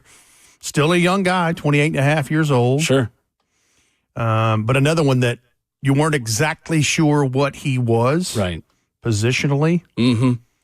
But yeah, that's pretty much what it looks like throughout there with the edge pass rushers, according to Spot Track I was looking at there. So Zadarius Smith would kind of be the white whale of that group, as the guy with a lot of production, 9 sacks in 17 games last season. He'll be 33 this upcoming fall. In split time between Cleveland and Detroit last season. He was quoted in a piece by Tyler Dragon of USA Today Sports on June 11th saying, "We both know where I want to be. Hopefully I can get back to Detroit." So it sounds like Zadarius Smith might be in that wave of players that knows where they would like to end up, but also knows that they have the leverage to not have to show up to mandatory minicamp. To say, yeah, I'm probably going to go back to where I came from, but I may not do that until July when I can just work out with my own guy and not be fined for it. And if the feeling is mutual with Dan Campbell, which I would be surprised if it wasn't, based on how that one side of that conversation went, that may be exactly how that works out. Because I remember the time, it wasn't that long ago that both of those guys, Preston and Zadarius Smith, were both in Green Bay, right? Well, and that's the other thing. And the other guy I think that I feel like is the most likely of any of these to be Titans, to me, is Preston Smith. When you talk about the one thing the Titans have valued more than anything this offseason in free agent moves, durability and availability. And in Preston Smith, even into his 30s, he'll turn 33 in November, has been available.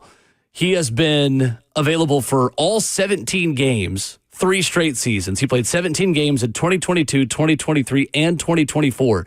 Played 16 games every season from 2015 to 2021. Knock on wood, but Preston Smith, even at 32 years old, is playing every single game. He was with Chad Brinker from 2019 through 2022 in Green Bay. Zadarius Smith, another one with Packers connections to Brinker. That feels like the place where the Titans can evaluate when the pads go on in training camp.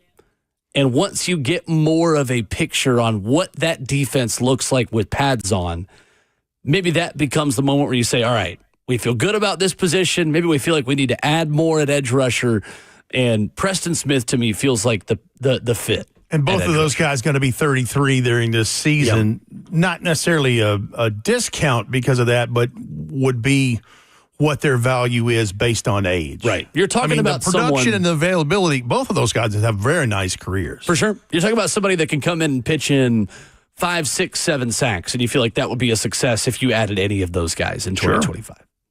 615-737-1045. More headlines in the NFL coming up. There is a former Vol who is making a big change to his NFL season coming up in 2025. Plus, I've got one more inside linebacker option for you that we've not talked about. Someone from the AFC South who I mentioned a little over a month ago who is still out there. We'll talk about that with Rhett Bryant coming up next.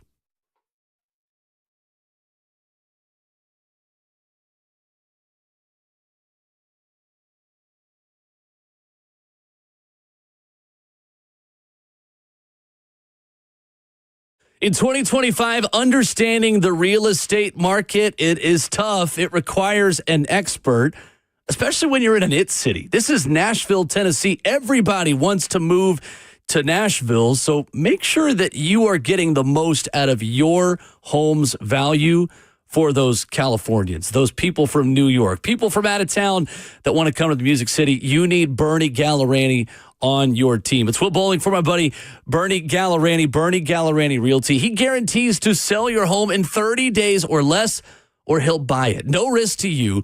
Bernie Gallerani has the 30-day guarantee to sell your home. So if you are ready, you start by knowing its value. Head to BernieGallerani.com, check out the value estimator, and know your home's value and put the very best player on your team. Bernie Gallerani. Call him directly on his cell phone, 615-428-2644. That's 615-428-2644. That's the cell phone number of the only agent in Nashville recommended by Barbara Corcoran of Shark Tank. Understand the real estate market. Sell your home with Bernie Gallerani Real Estate. Call him 615-428-2644.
Wrapping up the first half of the show, hour number 2 of Ramon and Will, 615-737-1045. We are fueled by Scooters Coffee.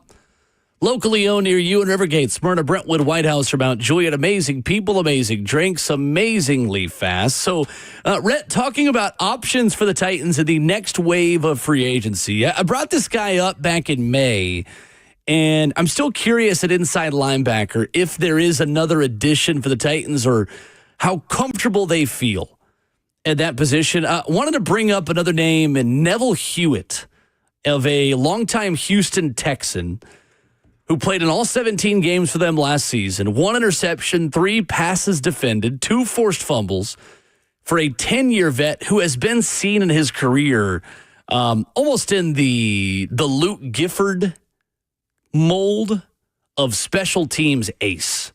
Someone that takes pride in playing special teams. Well, not only that, he's a coverage linebacker and is kind of a role player at this point. And that's what you're going to find at this point of the NFL offseason. You're finding role players. You're finding older veterans that don't want to go through mandatory workouts.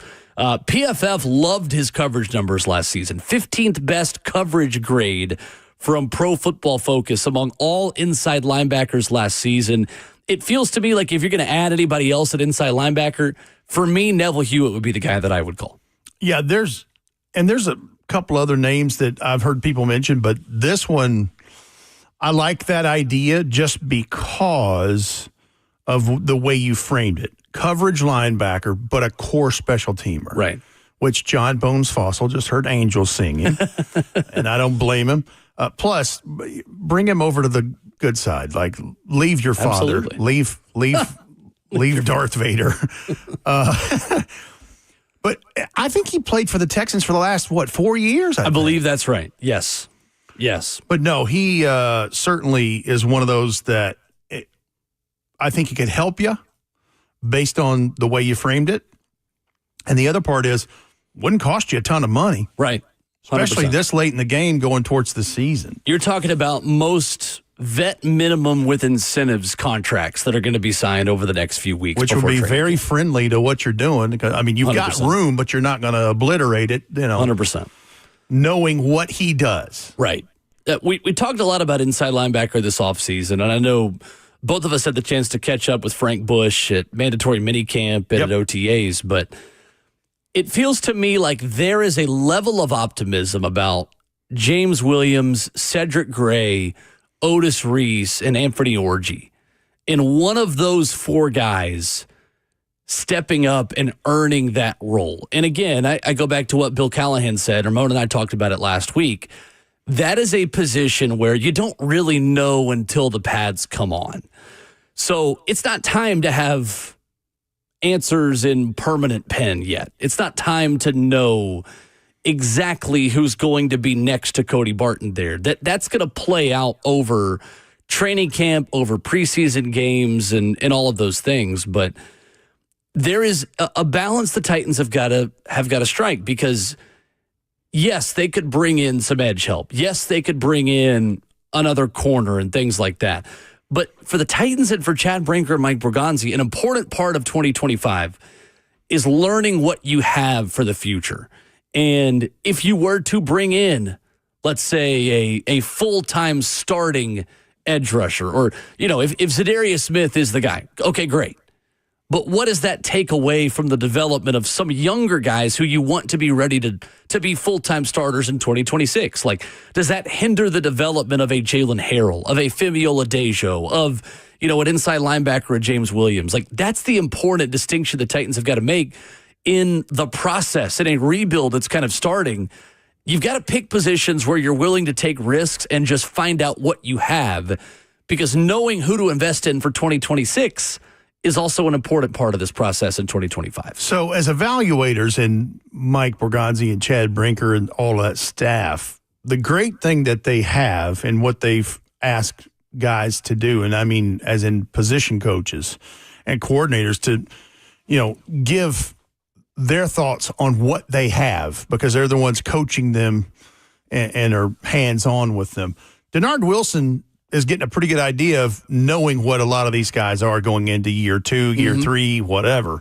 But you're right. I mean, the balance there is, are you counterproductive if you bring in someone that's going to take reps potentially away from someone who's trying to learn the skill, the craft, the trade, especially at inside linebacker? Right. Because you've invested draft picks there. You have a 4th rounder and a 7th rounder last year between Cedric Gray and James Williams. Right.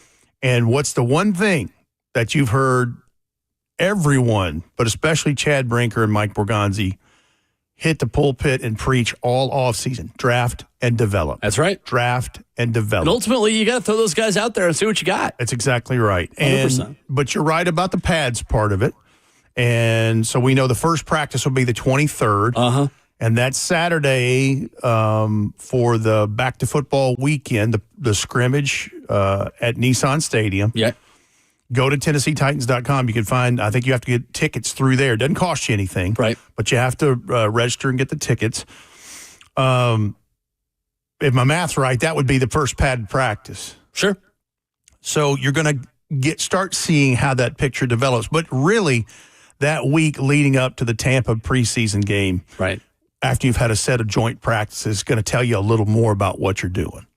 It also may tell you who you want from the Tampa and Atlanta rosters. I mean, honestly, as number one on the waiver claim at the end of preseason, you are getting a chance to evaluate 2 other teams and some guys you may want to add and go shopping on in the NFC South. And that is what Mike Borgonzi, Chad Brinker, and a couple of their assistants, because they have all the college scouts that are going to go out at this particular time and start, scouring when college football starts. But yeah, having that requires doing your homework and seeing what you got. 100%. And keeping your ear to the ground on, look, we wanted to keep him. He was great, but he just didn't, You're going to hear things about the football character part of it, and then what you're seeing on film. Sure. Especially in not necessarily the preseason games, but that gives you a little of a bit of an idea. But what you hear out of those joint practices that happen other places as well. 615-737-1045. I'll reset our morning topic to start the show. If you're just waking up and starting your Monday morning, best broadcast calls in sports. We've got some great submissions from you guys on Twitter, the F&M Big Chat, which is open at Facebook Live, YouTube, Twitter, or Twitch. You can give us more thoughts on that there. Plus, a former Vol is making big changes in his NFL career. We'll lead off hour 3 with that coming up next.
It is 8:02. Good morning from the 104.5 The Zone Studios. I'm Justin Hawkins. Nashville SC does it again over the weekend. Winners of 3 straight, and the club extends their club record unbeaten streak to 13 matches after a 1-0 win against DC United Saturday night in DC. Sam Surridge improved his goal streak to 6 matches with a penalty kick goal in the first half.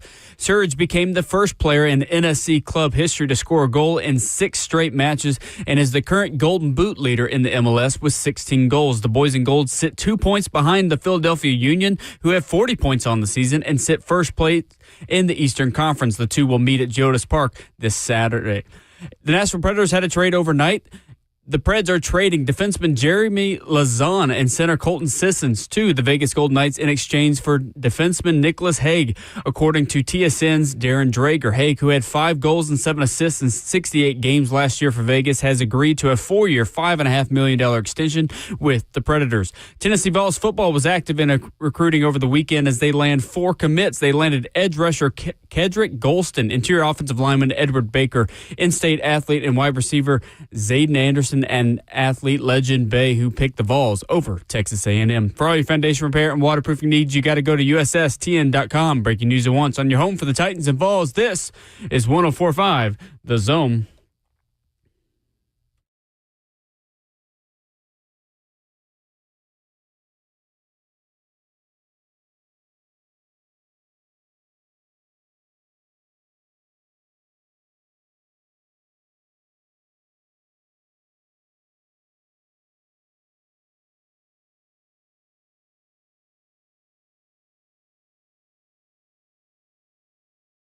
Second half of the show, hour number 3 of Ramon and Will is fueled by Scooters Coffee. Every hour of Ramon and Will fueled by Scooters.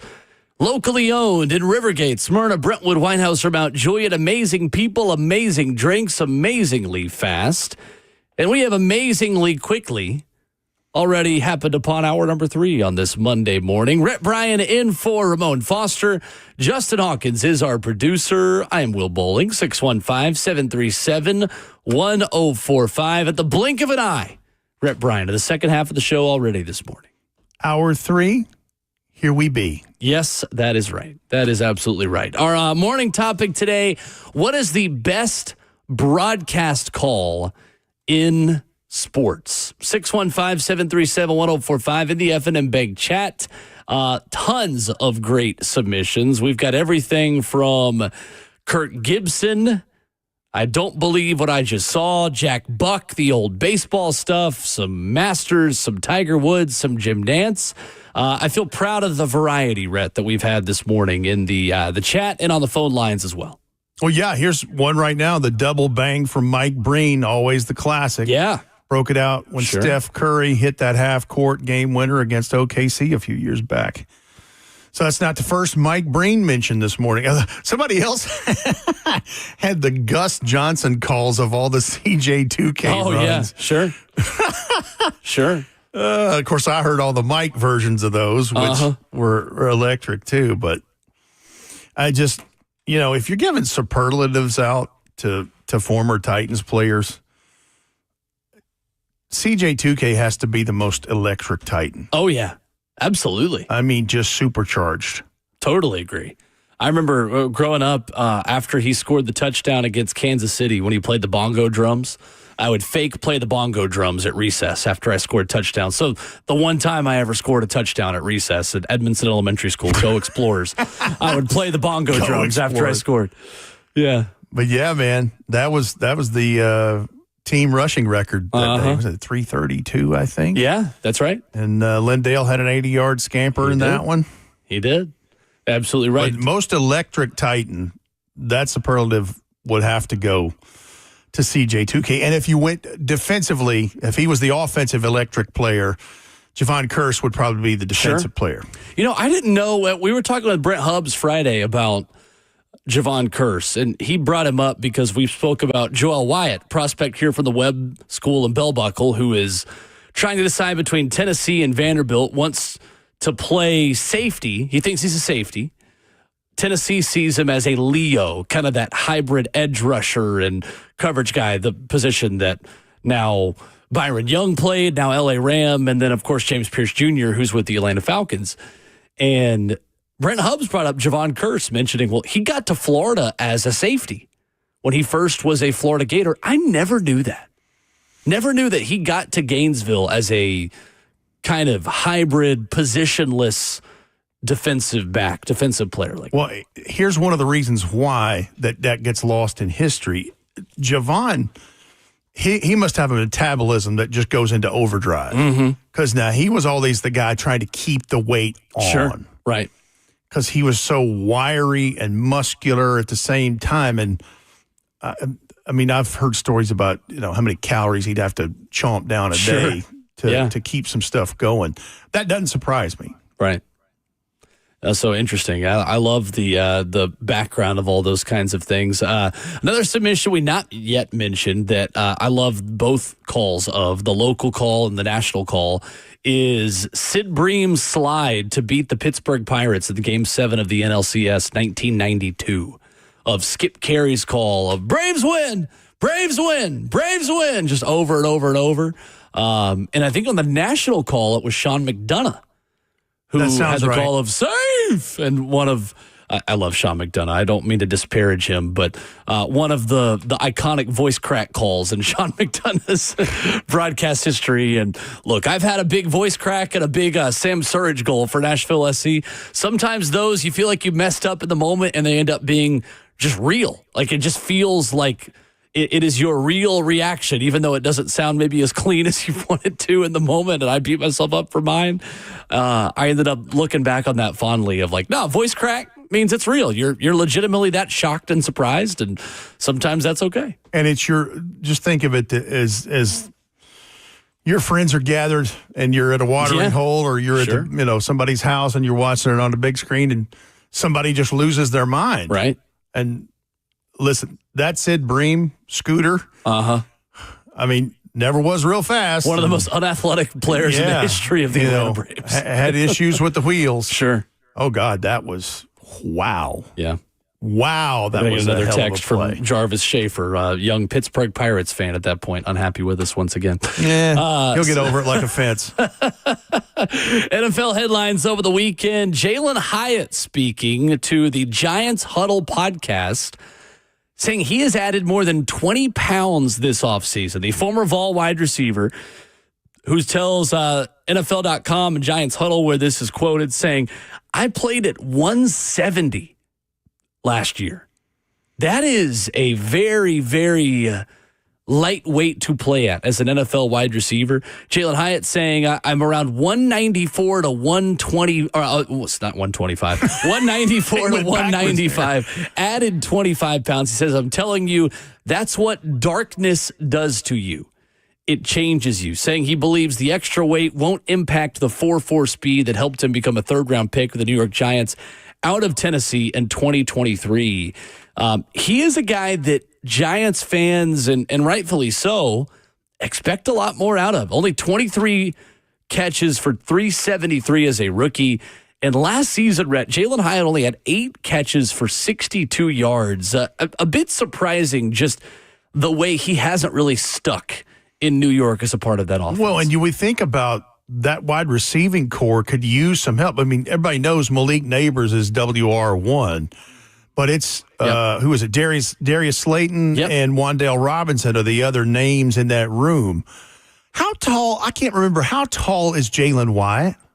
Let me look up specifically. I want to say 6'1" or 6'2". He's God, that's rail thin for that. It is.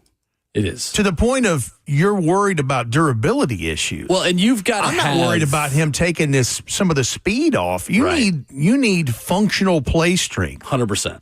You're talking about, so he was at the combine, he was 6 feet exactly. Okay. So he at the combine was 6 foot 176. So that probably was always his playing weight. Probably added a little bit for the combine, and then he burned back off in training camp and through his playing career in the NFL. But you've got to have Tyreek Hill speed to survive at that weight in the NFL. Yeah, because there are NFL DBs you see every week. Right. That can win the red line, and that's that part 5 yards in right there at one of the last hashes to the boundary. That's where that's his friend. 100%. You can win that every time with a guy, because a lot of your DBs, the big physical good ones, are 20, 30 pounds north of that. Right.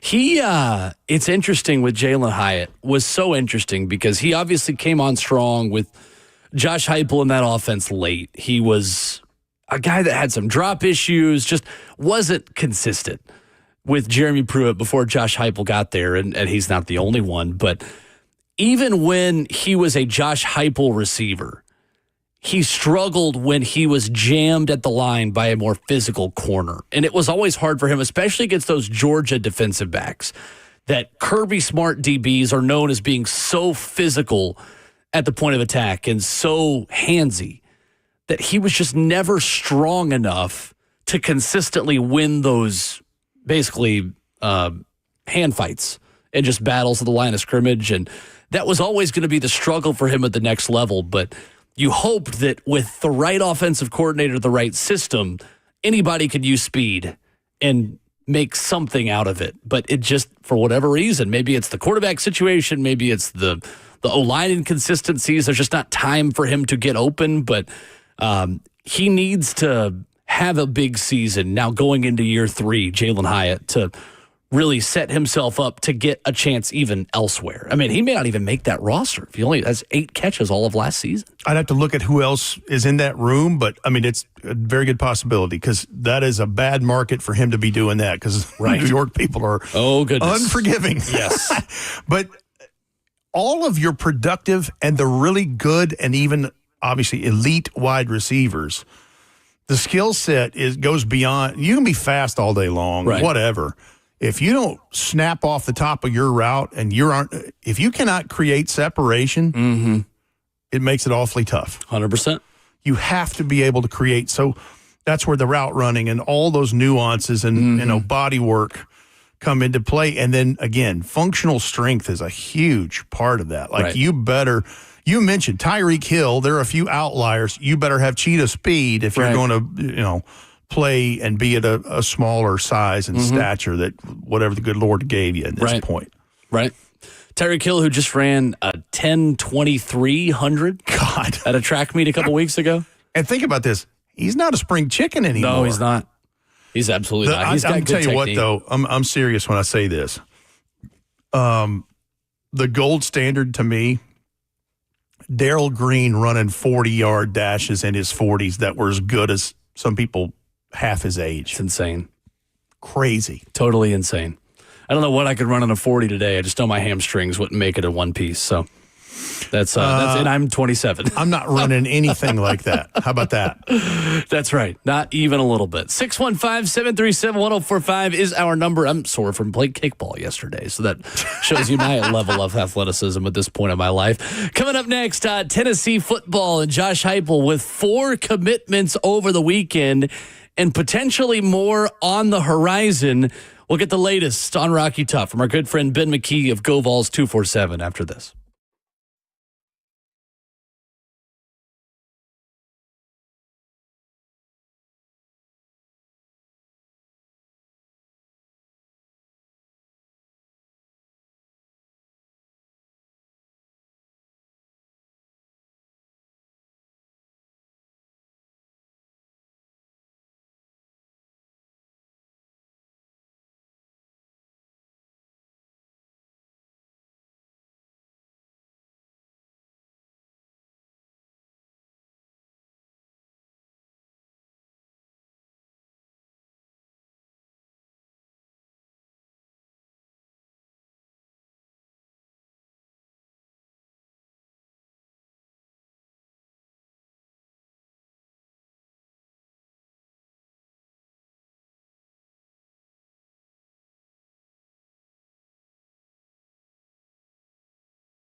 Ramon Will, fueled by Scooters Coffee on 104.5 The Zone, locally owned in Rivergate, Smyrna, Brentwood, White House, or Mount Juliet. Alongside Rhett Bryan in for Ramon Foster, I'm Will Bowling.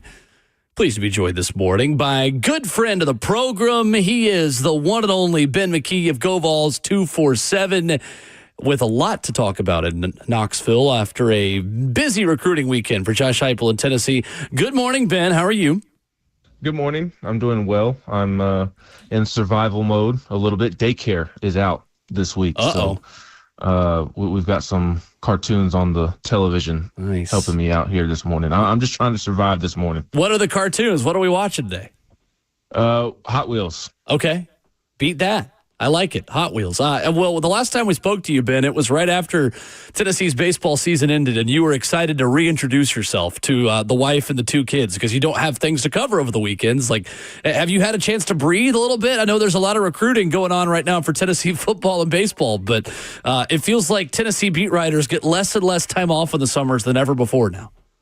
There is no time off. Okay. Maybe the final week of July after the MLB draft, at least for those of us who cover baseball as well. And then fall camp starts at like 2 weeks after the draft. So maybe a week off in late July. But there's always something nowadays. And with the success of football, men's basketball, baseball, women's basketball to an extent as well, it's just it's covered as if every stone is not left uncovered. So there's always something going on, and that speaks to the success that they're having and speaks to the interest in the programs. The fans are excited for all of those programs to see what they're going to do this upcoming year because there's a lot of exciting talent. But it's been nice to show my face to the kids. That is for sure. And have not really had a chance to take a breath because of football recruiting and what Tony Vitello's doing in the portal, but nice to at least be around on Saturdays or Sundays where I'm typically covering games during the academic calendar. Ben McKee, Vols 247 with us. We'll get to some of those baseball commitments, including one that dropped in the last hour for Tony Vitello this morning. But Ben, starting on the football side, 4 commitments for Josh Heupel over the weekend. We'll get to each of these prospects and just kind of where they fit and what Tennessee likes about them. But from the broad perspective, Ben, how good can this class be with a 5-star quarterback, with some big names in Tristan Keys and Savion Hyder and Darius Gray that are out there, guys that are still out there and not committed yet to Tennessee? What is the ceiling for this class? How good can the class of 2026 be for Josh Heupel in Tennessee football? I think it can be great. I really do. If you can... Those 5 stars that you just mentioned, if you could find a way, I don't know, to pull off 2 of them or maybe even do really well and get 3 of them, then, I mean, that's an elite class and a great class. And I would assume I haven't done a deep dive on the numbers and what Tennessee would be ranked if they landed all those guys, but I would imagine that'd be a top 5 recruiting class. It would be hard to imagine it not being a top 5 recruiting class if you were able to have that much success with the big names that you are targeting. Now, I don't know. Maybe I'm being a little soft. I don't know that the expectation should be to go land each of those 5 stars that you mentioned, but I don't know what would be viewed as success in terms of how many guys you could get out of those 5 stars. But I think Tennessee's positioned well with Tristan Keys. Savion Hyder, Tennessee obviously in the thick of it there. So I do think there's a realistic chance that you're able to land not just one of those guys, but 2 or 3 of those guys. And we'll see if that actually comes to fruition. But if that's the case, then this class has it'll be one of the better ones in the country. And I think why it will be is because not only in this scenario would you be landing one of those 5 stars or 2 to go along with the 5 stars that you already have with Faison Brandon and Gabriel Osenda, the 5-star offensive tackle from down in Chattanooga. I like the depth of this class, and that's what this weekend really spoke to, is the depth that they are building with their recruiting class. It may have been a group of 4 3-stars, but they're 4 intriguing 3-star prospects that these are the guys that you need to have in your class that you properly evaluate and you nail your evaluation. and develop them once they get to campus, because this is kind of the foundation of your program. You need your superstar recruits to be superstars when they get to campus and really lead the way, but it can't be all on one guy or two guys. So you've got to be able to build some depth in your recruiting class, and I think that's what this weekend was for Tennessee. And I think when you pair that with the big names in the class, I think that's what makes it so great. It's not that they've got Faison Brandon. That's obviously a big piece. They've got Osinda. Maybe they land another 5-star. But the fact that they're going to be able to pair those 5 stars with a lot of really intriguing, talented prospects that serve as depth. And it's not all reliant on Faison Brandon. Faison Brandon himself doesn't make up the entire class. It's key names at the top and then a lot of, like I've said, intriguing prospects beyond him. Let's talk about some of the guys they landed over the weekend. Out of the Lone Star State, they take a potential burner wide receiver in Legend Bay. Where will he make an impact for the Vols? Yeah, that to me is the biggest one that they picked up this weekend is Legend Bay from Forney, Texas, a highly ranked 3-star prospect. They go into Texas and they beat out Texas A&M, which is all I need to be told to be sold on Legend Bay is that, A, he's an explosive athlete from the state of Texas. I'm already sold there. But then Kelsey Pope is able to go in to Texas and beat out the in-state Texas A&M Fighting Aggies, and that kind of also sells me. I know I work for a recruiting service, but to me, I care more about who is recruiting the prospects than their star ranking. The star ranking is important. It provides value. There's no denying that. But I personally care more about, who is Tennessee beating out to land this prospect? And if you're beating out Texas A&M, then that tells me all I need to know, at least in my opinion, because I like Mike Elko, and he obviously is able to recruit there, and an explosive athlete that you're able to beat them out for. I think that checks the boxes for me, but he's going to be a slot receiver. He plays a bit of wildcat quarterback right now in high school, but he'll be a slot receiver for Tennessee. Like I said, Kelsey Pope did a phenomenal job recruiting in this one, and he is kind of the reason that Legend Bay ends up at Tennessee, along with the rest of the Tennessee coaching staff. But he'll play slot receiver. And Tristan Keys, as we mentioned, not in the boat right now, but Tennessee's wide receiver class already looking strong when you pair Legend Bay with Tyreek King, the Knoxville product, 4-star receiver who's committed as well. And I'm fascinated to see how Josh Heupel and Joey Halsley use Legend Bay in their offense. I don't think that they're going to do wildcat quarterback. I don't know that they've ruled it out, but I don't know that you're going to see him do a lot of wildcat quarterback. Maybe they eventually put that package in, but I certainly think you'll see him in motion a lot, jet sweeps, things of that nature to get him the football. Let's stay on offense, Ben, and talk about Edward Baker, another 3-star guy, big here, an offensive lineman. What do they like about this guy? They like that he's physical, that he's aggressive.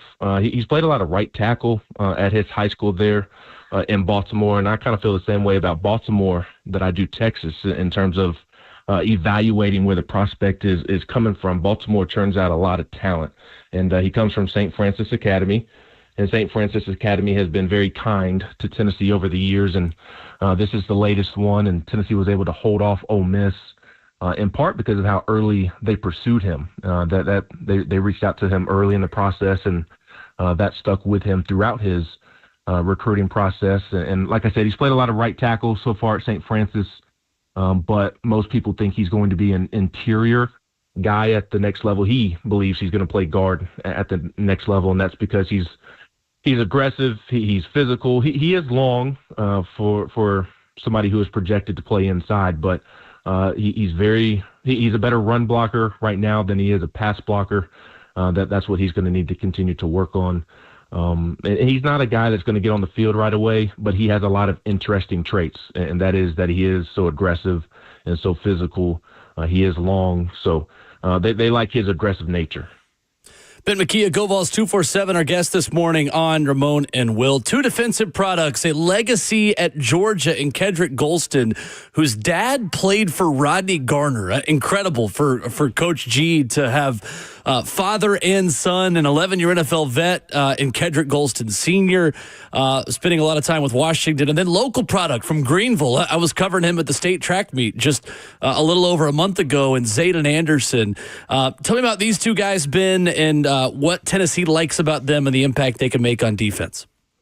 With Kedrick Golston, you shared the headline there is that his father starred at Georgia. Kedrick grew up a Georgia fan because of his father having played and starred at Georgia.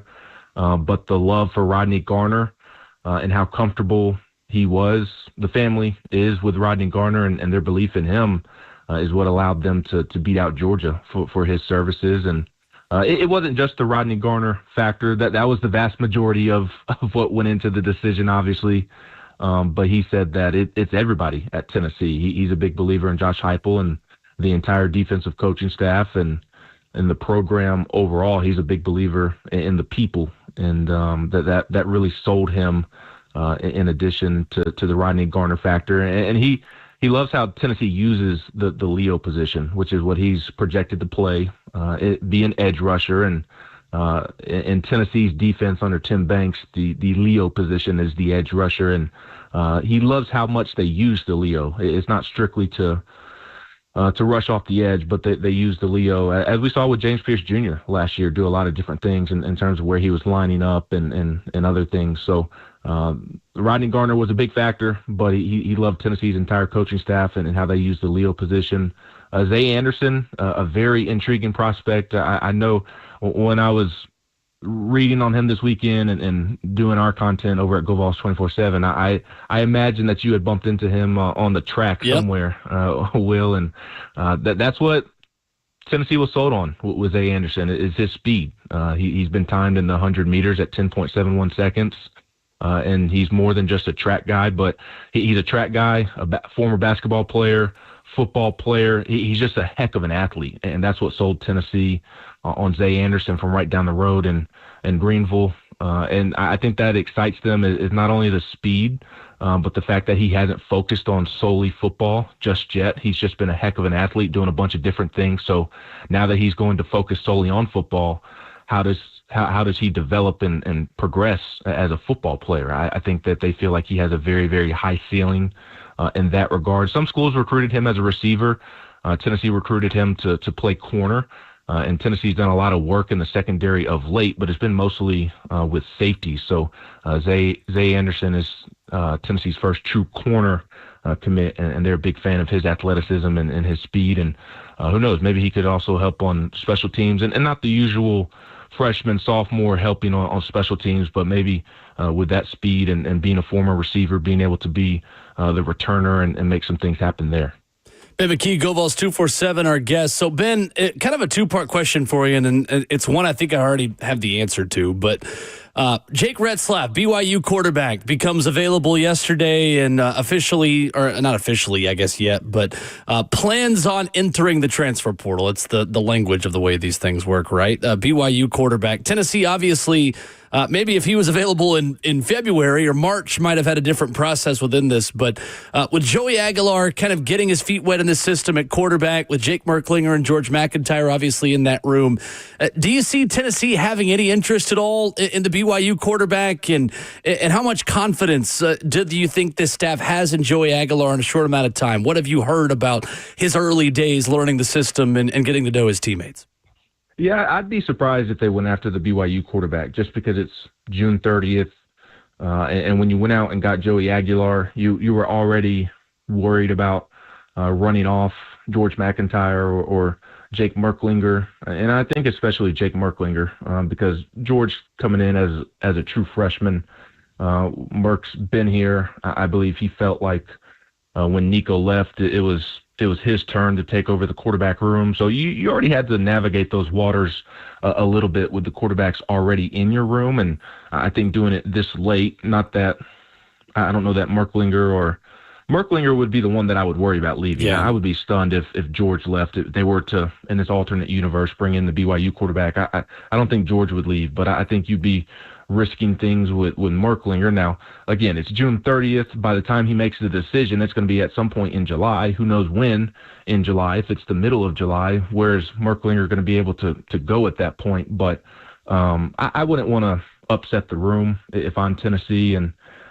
it's not like he is, some hotshot quarterback. Right. He's good, talented, but is he worth upsetting everybody in the room to bring him in at this stage? Maybe if it's January or if it's at the end of the spring, like you said, when Nico did leave, then okay, it's probably different. But I just don't see the benefit to bringing him in this late in the summer, unless if I'm Tennessee, I would have to be absolutely convinced of his abilities and of his talent. And if you think it's worth running somebody off, or you just have zero belief in Joey Aguilar, then okay, maybe you make a move at it. But I don't think that's the case. I think that they're going to be as comfortable as possible with Joey Aguilar at this point, and it sounds like he's been all business since he stepped foot on campus, especially once his teammates were also able to get back to campus, because he got to Knoxville when everybody was kind of home for a couple of weeks or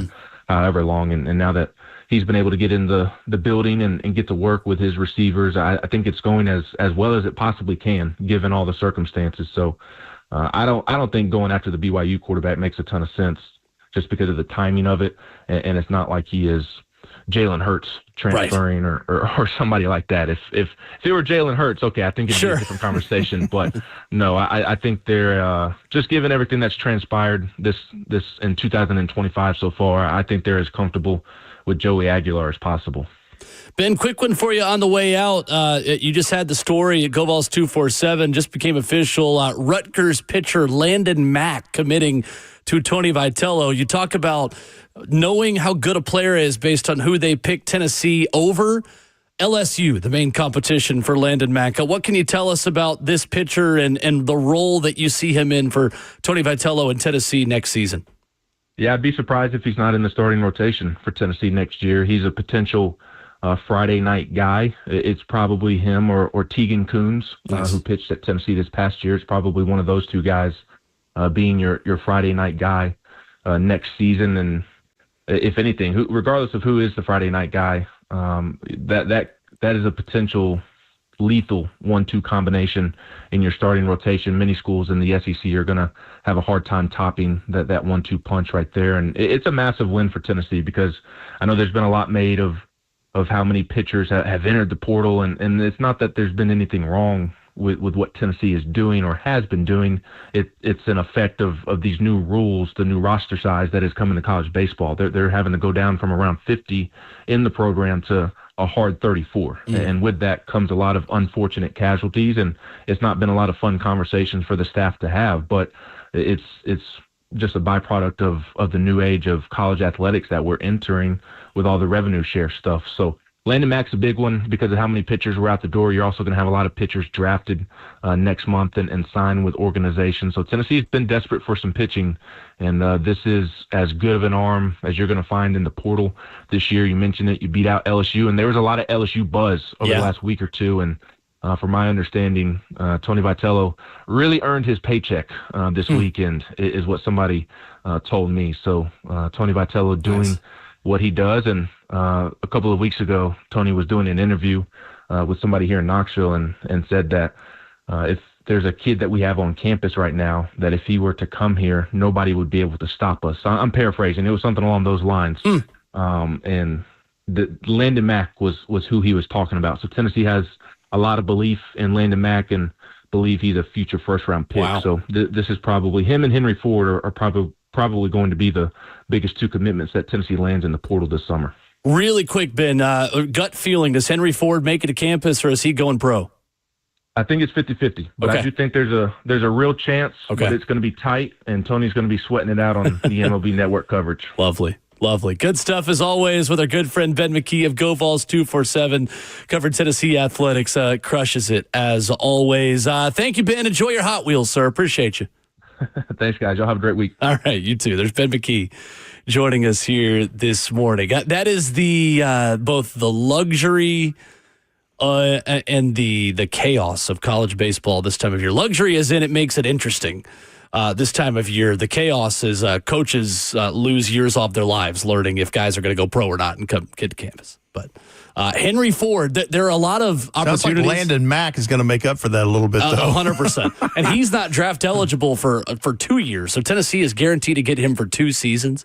Tell me what's terrible about that. Yeah, nothing. Absolutely nothing. I want Henry Ford to get to campus because there are a lot of Model T broadcast calls and I'm sure NIL opportunities to make for Henry Ford, the Model T pitcher. Hitter? Sure. I don't know. He's a hitter, not a pitcher. I should know what I'm talking about. 615-737-1045 is our number as we wrap up hour number 3. I got a soccer update for you. It's a positive one. Nashville SC winning again. We'll catch up on that headline for you as we finish up hour 3 next.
Ramon Will, 104.5 The Zone, fueled by Scooters Coffee, locally owned in Rivergate, Smyrna, Brentwood, White House, or Mount Juliet. Amazing people, amazing drinks, amazingly fast. 615-737-1045. Rip Brian Will Bowling with you. That's right. I'm up all night to get a little bit of Daft Punk for your Monday morning. A Monday that kind of like a Wednesday for us with no shows on Thursday or Friday. Hey. Quick week here on July 4th week. Well, I've got your Saturday plans queued up, everybody.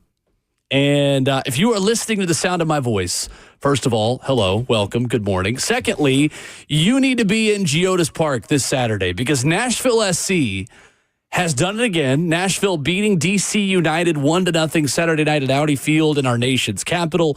The boys in gold have not lost since mid-April, and they are unbeaten in 13 games. In their 3 games in June, Rhett Bryan, they go on the road to Chicago, New England, and D.C. They've won all 3 of them. MLS, a very, very, very, very difficult league to win on the road. And Sam Surridge becomes the first Nashville SC player ever to score in 6 straight MLS matches. He has got 10 goals in his last 6 games. He is the 8th player and the first Englishman to score 10 times in 6 games in MLS history. The first to do so since Zlatan Ibrahimovic and Joseph Martinez in 2019. Nashville SC is rolling, and they play first place Philadelphia Saturday in Geodis Park at 7:30 p.m. We'll have it for you here in the Zone. Nashville and Philly will be first versus third. Nashville could go top of the league, could go first in MLS with a win and some help Saturday night in Geodis Park. Mac would say, nice job, Surridge. Yeah, great job, Surridge. That's right. That's right. What is the biggest difference between the 2024 Nashville SC club and what has been a very successful 2025 so far? Because much like the Titans, it was kind of, can we get this done? Right. Absolutely. It's a great question. So B.J. Callahan comes in for the final 9 games last season. And we have a Brian Callahan. That's exactly. good. Let's That's check. right. I'm listening. And B.J. Callahan comes in with a very different kind of offensive philosophy. So if you talk to B.J. about why this team has hit the ground running so quickly, his motto is everybody attacks, everybody defends. So your defenders are a part of scoring goals. Your attackers are a part of defending. And I think that's been the biggest difference is that defenders are leading the league in goals and assists in all of MLS. So Nashville defenders have more goal contributions, which is goals and assists, than any other team in all of Major League Soccer so far this year. Andy Nahar at right back has 1 goal, 7 assists. It's his career high. We just started the second half of the season. That's been the biggest difference is Nashville was a more defensive-minded, didn't take as many risks, pragmatic team that relied on Hani Mukhtar, Sam Surridge, and their attackers to do a lot of the attacking. Well, now you're getting more from your midfield in terms of scoring. You're getting more from your back line. You know, you bring in Eddie Tagseth from the Norwegian top flight, who has been just a total revelation in this midfield, has totally changed things. Nashville is 11-5-4 at this point of the season. They're through 20 games. Nashville has scored 36 goals already this season. In the entire 34-game season last year, they scored 38 total goals. So you're 2 goals away from equaling your offensive output from all of last season already. And that sounds like in a football correlation, exactly what the Titans, because 100%. I think they had 1 less turnover than they had touchdowns scored last year. Right. That sound right? Yep, it does sound right. And the philosophy you're speaking of from B.J. Callahan, the head coach, again, probably a poor correlation, but what I'm thinking is when you look up all the best teams that are deep into the playoffs, one of the earmarks of that is they're winning the turnover differential. Yeah, for sure. And I know I know we're talking about 2 different things. It's a great way to compare it, 100%. And that's the other thing the Titans are very much trying to right, being -16 or -17 last year. Right. So I get it. Totally. I get it. And then I guess there's just, with everything kind of gelling, The confidence is there. They're just going out and winning games. It's come together really quickly. Matches. Really, really quickly. And that's right. Either way. And, in MLS, there is a lot of turnover year to year. And there is the ability to go from out of the playoffs to hoisting the trophy at the end of the year. Last year, LA Galaxy won MLS Cup. They didn't even make the playoffs in 2023 and went from a non-playoff team to the team that won MLS Cup. So the sky's the limit for this Nashville team. They are really, really, really fun to watch right now. And get you some tickets, NashvilleSC.com. This Saturday, you have got the chance to see maybe the two best teams in MLS between Philadelphia Union and Nashville SC. For perspective, Nashville has more than doubled Atlanta United's point total this season. We don't hate that as one of our biggest rivals. And a guy named Lionel Messi in Miami is far back in the table from where Nashville SC is. But the fact that you're 2 scores away from your season total in 2024. It's been incredible. That tells you, good Lord. So there was a deep dive preseason about this, but BJ Callahan's goal for the team, and he vocalized this in training camp in preseason, said, we want to score 50 goals this season. 50 goals in 34 games. Since 2014, I believe it's 119 teams have scored 50 goals in an MLS season. And that's excluding the COVID season. 79% of those teams have made the playoffs since 2014. So 50 goals is kind of that number. If you score 50, you're most likely to make the playoffs. Nashville is well on pace to get 50 goals. And I would say a good season. percentage of that 79 win the whole thing. Yep. That's right. Absolutely right. Wow. So that is your soccer update. And again, we may spend more time on that as the week continues and see if we can get on from Apple TV again, because that game Saturday is going to be awesome. And the best pitch I can give you to go see the boys in gold on the pitch, see what I did there, is they're not only good, they are fun to watch even if you're not a soccer fan, because they score. And just because there's one goal there's usually a second and there's often a third. So they are not only good, they are entertaining and fun to watch, even if you don't really know what you're watching. Coming up, hour number 4 and the final 60 minutes of your Monday morning. Tennessee adding 4 recruits. We'll get you more headlines of the NFL and catch you up on what you missed if you're just starting your 9 to 5, just starting your Monday morning here for you on Ramon Will.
It is 9:02. Good Monday morning from the 104.5 The Zone Studios. I'm Justin Hawkins. Nashville SC beat DC United Saturday night 1-0 in DC and are now winners of 3 straight and also extend the club's record unbeaten streak to 13 matches. Sam Surridge scored again with the penalty kick goal in the first half. Surridge became the first player in NSC club history to score a goal in 6 consecutive matches and is the current Golden Boot leader in the MLS with 16 goals. The boys in gold sit 2 points behind first place in the Eastern Conference, Philadelphia Union, who have 40 points. The two clubs will meet at Geodis Park this Saturday night. The Nashville Predators with the trade over the night. The Preds are trading defenseman Jeremy Lauzon and center Colton Sisson to the Vegas Golden Knights in exchange for 26-year-old left-handed defenseman Nicholas Hague, according to TSN's Darren Drager. Hague, who had 5 goals and 7 assists in 68 games last year for Vegas, has agreed to a 4-year, $5.5 million extension with the Predators. In NBA news yesterday, LeBron James is exercising his $52.6 million option for the Los Angeles Lakers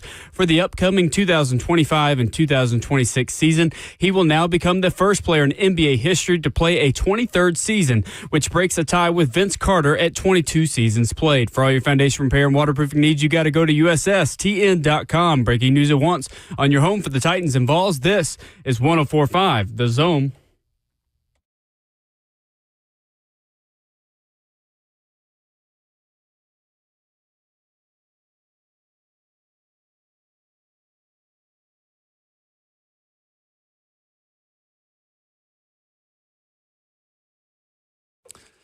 Away we go into the 4th and final hour of the show, Monday morning, starting right here on Ramon and Will. We are fueled by Scooters Coffee. Visit a locally owned location near you in Rivergate, Smyrna, Brentwood, White House, or Mount Juliet.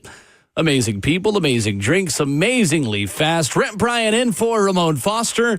Justin Hawkins, our producer. I'm Will Bowling. And coming up in 15 minutes, the Monday Roast. We'll be able to roast anyone in sports and life in your morning commute, even if that commute is just from the bedroom to the office to start your morning. 3 hours down, 1 more to go, Rep Brian. It is hour 4 on the week of the 4th. There you go. Absolutely right. A developing story this morning from the Associated Press. And unfortunately, it is bad news for Nashville in WNBA expansion. So, the AP with the report this morning, Doug Feinberg writing that the WNBA is expanding to 18 teams over the next 5 years, with Cleveland, Detroit, and Philadelphia all set to join the league by 2030. So the Tennessee Summit and the Nashville bid for WNBA expansion not chosen this time. Cleveland is scheduled to begin play in 2028, Detroit in 2029, and Philadelphia the season after, assuming they get approval from the NBA and WNBA Board of Governors. Toronto and Portland will enter the league next year. Not yet, Rhett, for the state of Tennessee, for the city of Nashville, and WNBA expansion not getting chosen this time around. I think it just depends on what the long-range forecast for all that is. The more Caitlin Clarks and the more Angel Reeses there are involved, I think that helps. And by the way, I mean, disappointing because the Haslam family's trying to put that together and bring that here. Sure. I wouldn't have minded seeing a WNBA game and see Angel Reese, see Caitlin Clark. Angel Reese is on a heater lately. Right. I think she had 4 straight games with 15-plus rebounds. Sure. Quarter of her first triple-double the other day. Like, she's had a really – there's been a lot of heat on her because of, you know, the back and forth.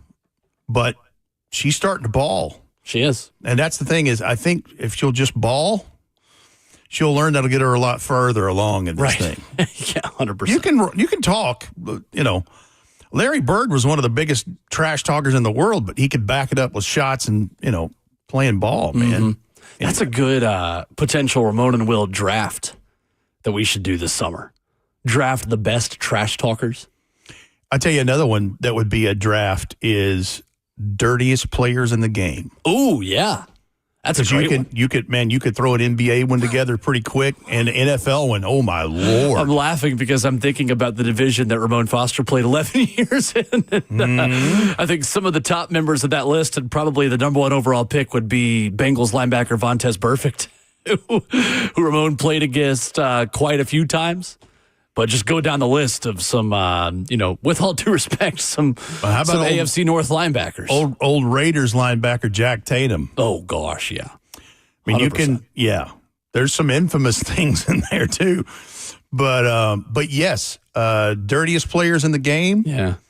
And best trash talkers in the game. Absolutely. Solid. Yeah, Larry Legend was underrated for his ability to trash talk, and Caitlin Clark gets a lot of comparisons to that. So Nashville going to have to wait. I mean, honestly, considering where they would have played. Bridgestone Arena. They would? Okay. Yeah. I thought that was the case, but I couldn't remember. Yeah, would have been Bridgestone, and, I think with some of the pending renovations and some of the things that the Preds have put out there in the last couple of months and some of the facelifts that have been proposed for Bridgestone, perhaps another opportunity to strengthen that bid in the future. But I think something that will happen within the next, I still think a couple of decades. It might be more long-term, but as this city grows and with women's basketball and the place that it is, and read at the high school level, girls basketball in the state of Tennessee, it's too big of a sport in this state to not get a closer look. And you know this as well, just being in Murfreesboro. Like Murfreesboro high school girls basketball. Oh, yes. Has a rich tradition. It does. And Oakland High School and Riverdale and Blackman and some of those big schools in Murfreesboro have had some juggernaut girls, like nationally ranked high school girls basketball. Who have gone on to play for Gino Ariema and 100%. And all the bigs. And the MTSU women have quite a tradition. I know there are a lot of people that MTSU women's basketball is appointment viewing. Like that's a big deal in Murfreesboro. Coach Ensel used to win state championships with regularity in Shelbyville, too. Exactly. Or Shepville, as we say. That is right. Shelbyville.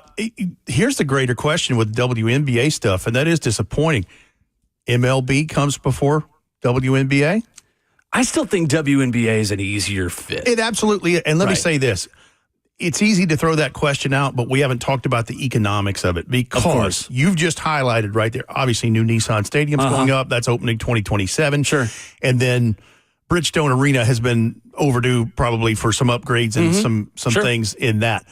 You get those two things out of the way, then what does it look like? Right, 100%. No, the baseball thing would be so much fun. I think if you gave Rob Manfred, the commissioner of Major League Baseball, truth serum on where he would like to put an expansion franchise, if he could pick, Nashville would 100% be the top of his list. 100%. I think Montreal would be another one up there in bringing back the Expos. I think Portland is another one. Charlotte is always going to be in that discussion because you start looking at big-time AAA cities who back their AAA teams and have growing markets. The Charlotte Knights have been a staple in Charlotte for a long time. And Portland as well, another baseball town, an area where there's not a ton of baseball other than Seattle. But for Commissioner Manfred, it's a double whammy for Nashville because obviously Nashville's become a magnet the last 15, 20 years. But having those Summers owners meetings here annually at Opryland Hotel doesn't hurt. No, it doesn't. You kind of get to come into town and, I know you're probably mostly confined to that convention and owners meetings and stuff within the hotel, but you at least kind of get a taste of what everything's like. For sure. Absolutely right. So we'll still wait on WNBA in Nashville. We'll still wait on baseball and all those things. And we've got a good pro soccer team. We've got a Titans team that's going to be exciting with Cam Ward. And we've got the Preds making moves over the weekend with their 3 first-round picks, trading away Colton Sissons late last night.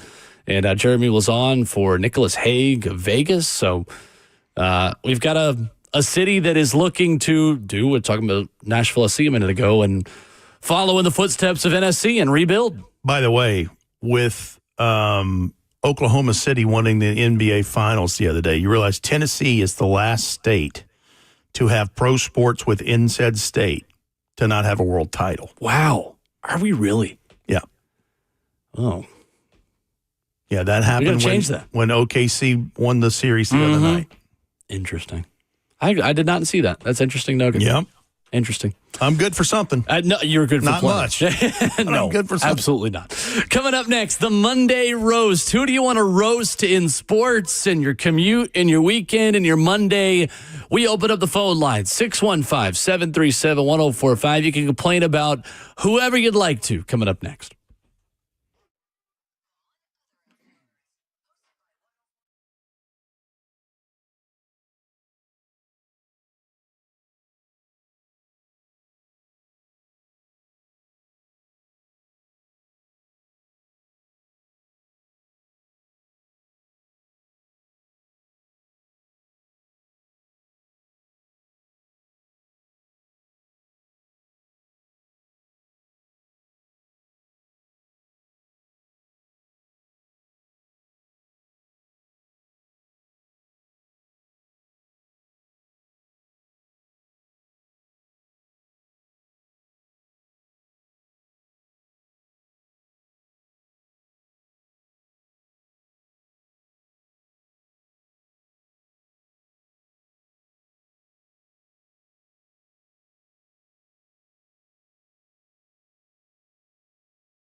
Ramon Will is fueled by Scooters Coffee on 104.5 The Zone, locally owned near you in Rivergate, Smyrna, Brentwood, White House, or Mount Juliet. Rep Brian in for Ramon Foster, Justin Hawkins, and Will Bowling.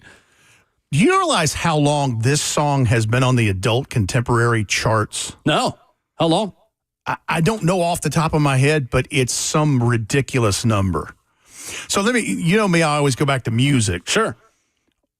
One of the longest charting albums in the history of the Billboard 100 is Pink Floyd's Dark Side of the Moon. Right. Like it was, when it came out in 73, it was still on the charts when I was in high school. But Teddy Swims' Lose Control, I swear to you, I think that's been on an AC chart for better part of a year, maybe. I don't know how many weeks. Did you find it? Yes, you are accurate that it is setting records for how long it has been a top 100 song. It has amassed a record 63 weeks in the Billboard Hot 100's top 10. How about that? That's unbelievable. Not just in the top 100. 63 weeks. In the top 10. Yeah. Wow. And many of those weeks on adult contemporary music format charts, number one. So the record it has also set, it has surpassed Glass Animal's song Heat Waves. Okay. For the most time spent on the chart. It is over 92 weeks in the top 100. I think Teddy Swims is going to bust that. Dang. Yeah, he did. He did. Yeah. He did. It broke the record of 91 from 2021 to 2022 by Glass Animals. It's up to 92 now. So, Glass Animals, boom, roasted.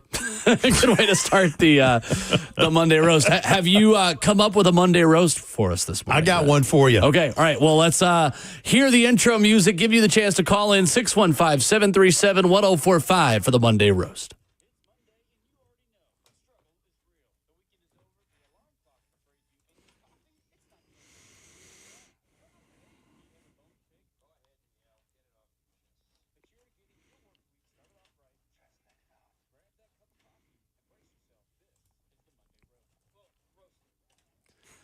The Monday Roast, every Monday at 9:20. Your chance to complain, 615-737-1045. You can join us on the phone lines complaining about anyone in sports. Rep Brian, our guest this morning, leads us off. What you got? This one goes out to our good friend, Ronald Sylvester Slay. Ah, yes. And without breaking any HIPAA rules, he had a major knee surgery. Yes. Last week, and from all indications, he is doing well. And Slay, here's the thing. That old knee, it served you well for a while, but the last several years, that knee hadn't given you anything but trouble. And recently, it's made your life a living hell. So, boom, old Ron Slay knee, you're roasted. Replaced with something better. Nice. And with that, I hope that you are speedy recovery and back to the Slay we know and love. Because, man, seeing him the last several weeks, he just didn't have that spark. I know. And of course, his knee is swollen, his ankles. Look, God bless you, man. He just, crazy. Oh, but crazy. Old knee, boom, roasted. I love it.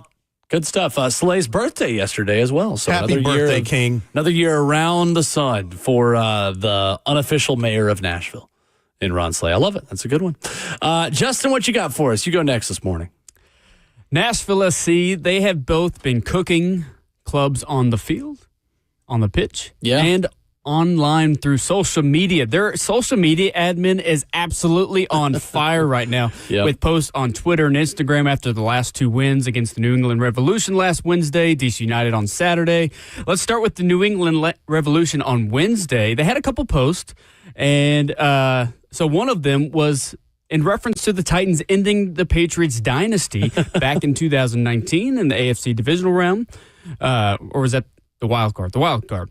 Yeah, and so when Tom Brady threw the pick six to Logan Ryan, Nashville SC put the logo of the Revolution on Tom Brady as he threw a pick to Nashville SC, and they get the win. Another one that was really funny that night was the Ted 2 reference. Yes. The Comedy Club, I actually have that one for you. Nice.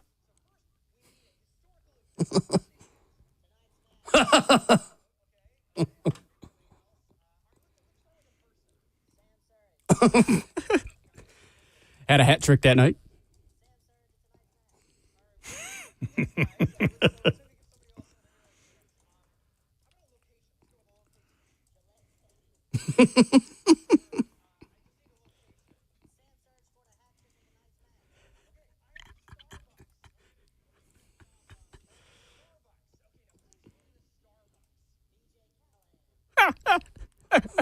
Those you people are monsters. It was hilarious. And then they were at it again on Saturday night after the 1-0 win against DC United with an SNL post reference with Nate Bargatze kicking the DC United off of the boat. So anybody who's in Nashville SC's the way there online, boom, you're roasted. Just don't even get in the way. Just get straight out of the way. Let Nashville SC continue to cook both on the pitch and online. I love it. It's good stuff. And they get Philadelphia Union this Saturday. It's a big Beware. one. Those games have been a little spicy, too, over the years. NSC yes, they have. Especially last year. There was almost some fights breaking out last season. 2 years ago, there were 3 red cards between Nashville SC and Philadelphia Union at Geodis Park. So you never know. 3 red cards. Yeah. How common is that to have 3 within one match? Not at all. Not at all. 2 for one team and 1 for the other. But you hardly even see 1 red card. No, right, exactly. There should have been 1 from the punch that Nashville SC took over the weekend too that wasn't called. But yes, absolutely right. It's a good to know there's bad officiating in more than just football. Yeah, that's right. That's absolutely right. I'm going to start with NBA draft coverage on ESPN last week. It's typically not great. And look, none of us are perfect in broadcasting. We all mess up words. We all mess up names.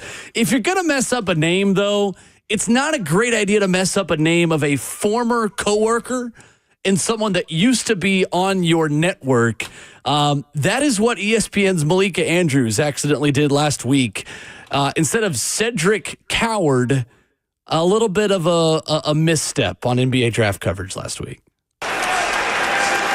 So the Portland Trailblazers select Colin Coward here. This is a young man with the ultimate bet on yourself story. Colin Coward is not. He bet on himself after he was drafted. He's a big talking head in the sports world. Oops. It's funny. That's it's like all in Honor good fun. Landry. I think Malika Andrews does a terrific job. Terrific job. Just a for slip ESPN. there. It happens. And it absolutely happens. Honor Landry. That's right. That's right. But Cedric Coward, the shooting guard who ended up being a Memphis Grizzly. Colin Coward. Nope, that is just not it. What did Commissioner Goodell end up pronouncing Marcus Mariota? I don't remember. Oh, that's a good. I think it was. Did you just say Mariota? Mariotto. That's what right. it was. That's what it was. Mariotto. That's correct. Quarterback. Oregon. Boo! As you boo, Roger Goodell always. But that was an exciting day. Mariotto. Domo Arimoto. No, I don't know. Domo arigato, Mr. Mariotto. My other one, Justin, if we have this, I'll put this in there a little bit later in the show this morning. From MLB on Fox. Announcer jinxes is something I don't believe in, but I've got to roast them when they happen. We love Adam Amin, friend of the show. Atlanta Braves, one of 7 MLB teams that hadn't hit a grand slam yet. He told the viewers that, and one swing later, it changed. It's been a lack of power all year long. They don't have a grand slam. Murphy's in position for one now to try to bust the game open. 3 straight hits for the Braves. Make it 4, and make it 4 runs. Grand slam. Literally could not have been more immediate from him saying, hasn't happened yet this season. One of the only teams, and swinging a drive. Adam Amin, I love you, buddy. That's the reverse of the jinx, though. It actually works in your. Yeah, that's right. I mean, if you're not reverse a Braves announcer fan, jinx, yeah. Right. And I'll give a parting blow to my Atlanta Braves, who just need to give up. It's fine. Lost 2 out of 3 over the weekend again to Philly. You're not into the All-Star break, and it's over. Huh? They're so bad. I really thought there playing aren't enough the Mets, Ronald Acuñas to save them. No, his OPS is like 1,100. The guy is unreal coming off an ACL, how good he's been. Like putting up MVP level numbers coming off of a torn ACL. They just can't hit. There's so many guys who are just so washed for the Braves now, so I should really be using my Monday roast for the Braves, not for Adam Amin, who I I like quite a bit. Adam, not only a friend of the show, but a star broadcaster for Fox. So I think and a good dude, bright too. Future. Yes. One of the best people in the biz, for sure. He's awesome. He's awesome. I'm going to give a kind of honorable mention Monday roast for our counterpart, Ramon Foster, as he is traveling on his vacation. This is his tweet this morning. He says, very eventful first flight. Couple of folks apparently lied about their exit row seats and obligations. We had to pull back to the gate, and now I'm ready to start a, quote, lock 'em up chant. So the people that are making this happen on Ramon's flight this morning, you are roasted. Come on, just sit down, do your job, get to the vacation. Have a good time. I just see Ramon trying to chant, lock them up. I just don't know. I don't know why we can't just do what we're supposed to on an airplane and be done with it. Right. Like, I was reminded seeing a Southwest Airlines commercial that there's assigned seats coming soon. Yeah, right. And bags don't fly free anymore either. So you're going to have to get in line. You're going to have to figure it out. You're going to, but there's none of that queuing thing, where you're trying to hit your boarding pass exactly on the second. I'm A47. What number are you? Can I get in front of you? Yeah, exactly. I'm 45. Get behind me, loser. Yeah, exactly. I did get got. I should roast myself on this in a flying mishap I had recently. So I was flying, what group was I? I think I was United and going up to see my fiance's family up in New Jersey. And I did not realize that now, I think it's United. It's either United. No, it's American. It's American. So when I was going for Penn Relays in Philly, I always fly American to go up there because Philadelphia is a big American hub. And you have group numbers for boarding on American. And hand raised, I tried to go before my group because I wanted overhead area for my bag. I didn't want to have to check my bag. And I was trying to get to this Philly cheesesteak place that was going to close when I got to Philly. So I was like, nope, I have to make sure I get my bag on this plane and not have to check it because I don't have to wait for forever at baggage claim. They will now call you out. They know what group you're in. And they would tell you, oh, no, it's not your group yet. You have to go back in line. And I literally just looked at my ticket. I was like, oh, sorry, I wasn't paying attention. I had my headphones in. I just tried to play dumb, but I got exposed in front of everybody who was trying to board. That's a different walk of shame going back there. I know. Wow. I know. So if you are flying American and you try to jump the line in a group that's not actually yours, I don't recommend it. They will literally send you back. You get like this loud buzzer that makes people think that you are not supposed to be on that flight, but no, it's just your wrong group. Okay. Yep. 615-737-1045. Who would you like to roast in sports? Ryan leads us off this morning. What's up, Ryan? And Ryan's gone. Never mind. He roasted himself. Where'd Ryan go? What happened, Justin? What did he want to roast? Did not say. Okay.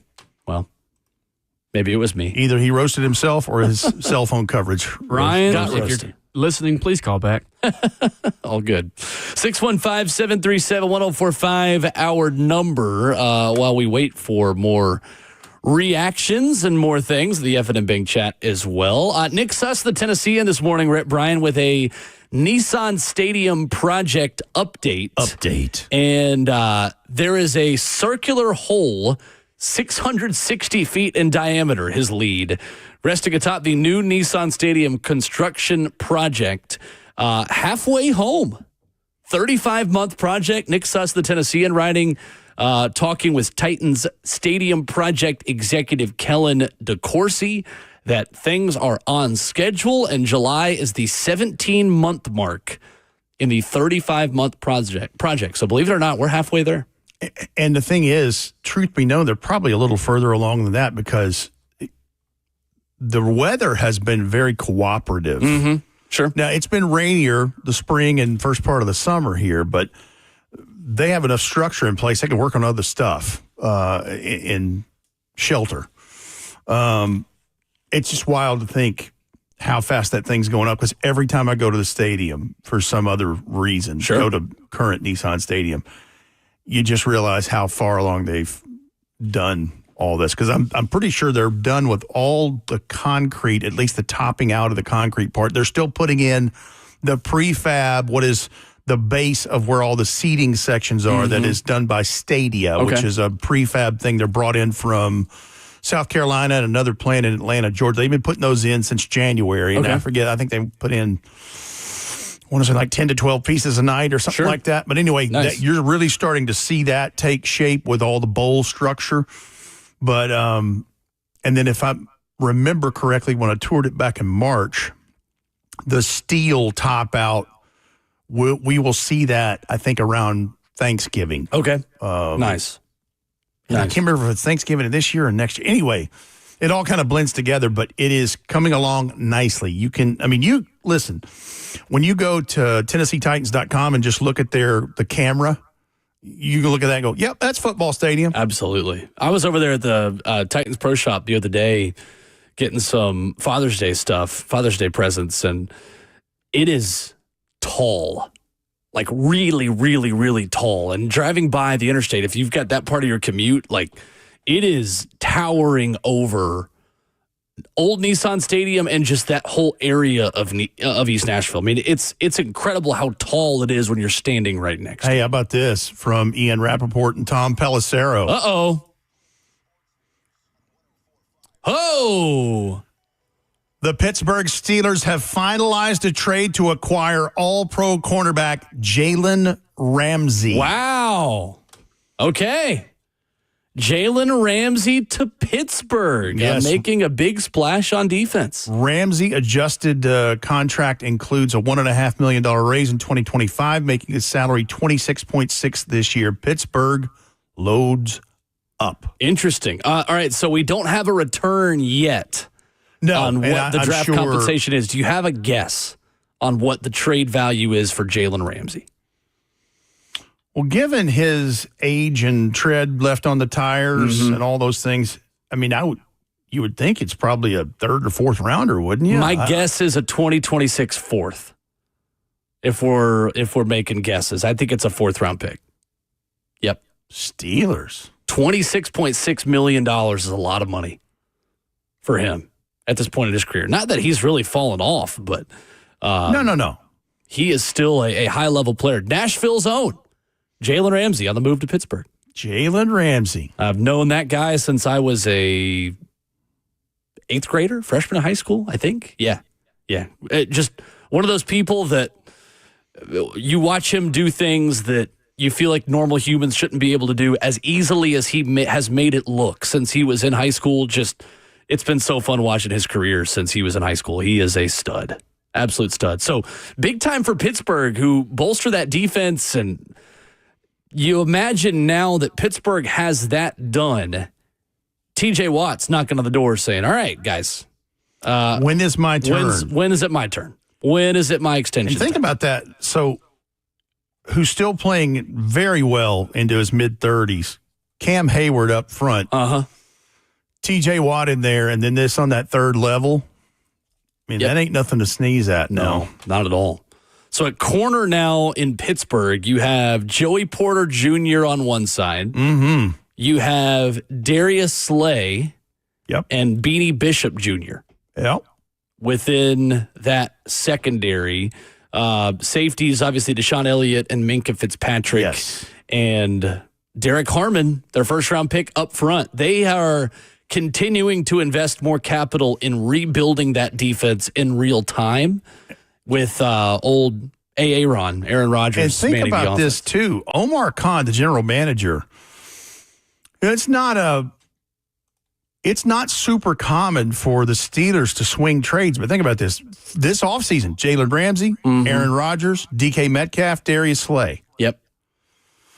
That's usually not their MO. No, it's not. Usually they're the story about, well, we don't pay our guys we've drafted and whatever, we let them walk. And I mean, for a long time, they have been balling on a budget, really, for lack of a better term. No doubt.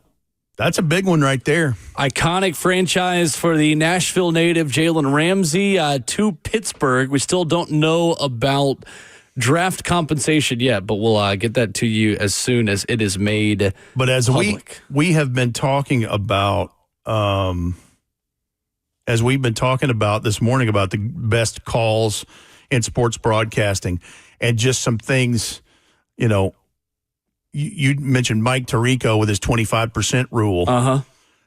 we've used a pretty good chunk of what your prep was this morning. Yeah. But sometimes the story changes. Yeah, There's absolutely. a perfect example. We're in the middle of a long segment right here, and what is the dead window? Here comes a big trade with one of the big free agent players in this. Big time. We've been waiting on it, and Miami finally gets it done. So we'll see what the return looks like for the Dolphins. Sent Jalen Ramsey to the Pittsburgh Steelers. Ryan is back on the phones for a Monday roast. Go ahead, Ryan. What's up, guys? Sorry about that. I guess I need to roast the cell phone tower. You're all good. So I don't know if you guys saw, but the WNBA, I'm going to roast them for not picking Nashville as one of the next three franchises. The cities that got picked are Cleveland, Philadelphia, and Detroit. Shame on you, and you're getting roasted for not picking Nashville. I like it. Care. Thank you, Ryan. Thank you, Appreciate Ryan. the call. That's a good one. And that's one that just developed this morning as well. That's right, within the last hour. That was an early roast. That's right. That's right. 615-737-1045. You can hit us up with your Monday roast, and we'll get you more on the developing story of the morning. Jalen Ramsey on the move to the Pittsburgh Steelers. More info as it breaks and reaction coming up next.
Ramon Will at 104.5 The Zone, wrapping up the show on this Monday. Full crew ready on the Buck Rising Show. Coming up next for you tomorrow at 6 a.m., Zach Lyons joins me as our guest host, and Rhett will be back with us on Wednesday. Looking forward to that. Before the 4th.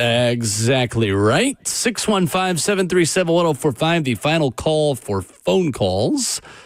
So Jalen Ramsey, if you missed it, is headed to the Pittsburgh Steelers. We still have no official draft compensation as a part of this, but Darius Slay, Jalen Ramsey, and Joey Porter Jr., the three corners slated to start in the secondary, that is a win now kind of move for Pittsburgh. And I know Peter Schrager put this out on Twitter a minute ago, but you make all the moves that Pittsburgh has this offseason, and it is because you feel like you're close to playing for something significant, playing for an AFC North first and foremost, or competing for a Super Bowl. Have they done enough to be in that conversation with the best in the AFC?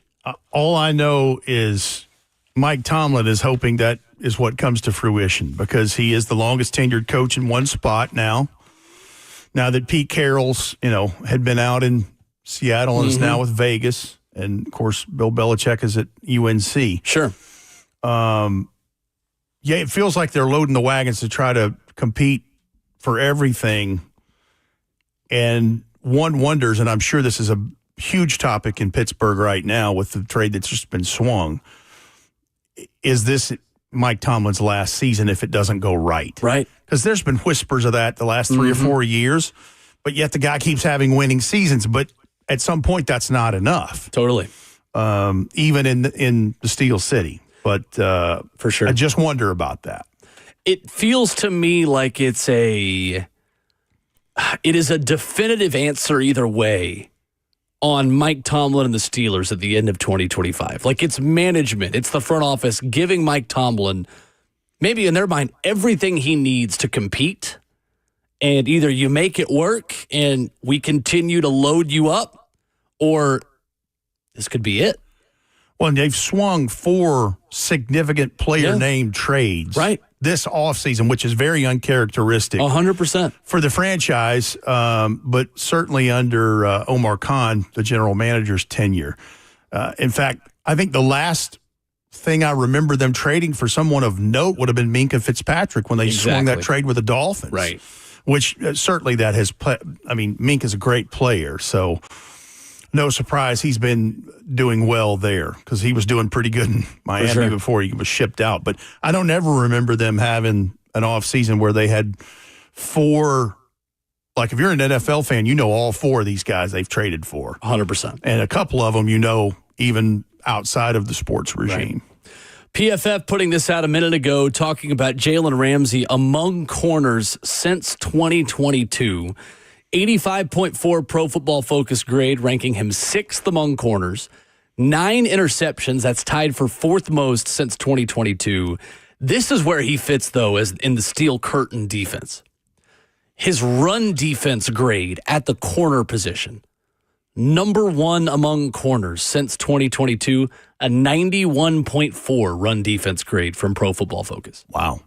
That fits the mentality you have to play defense for Mike Tomlin. That speaks Mike Tomlin's language, absolutely. And especially at a position like that at corner, where when players start to get older, they make some business decisions, perhaps, in the run game. And, that's when Derrick Henry turned Earl Thomas into a lead blocker, so to speak, for the Ravens, and he's a safety.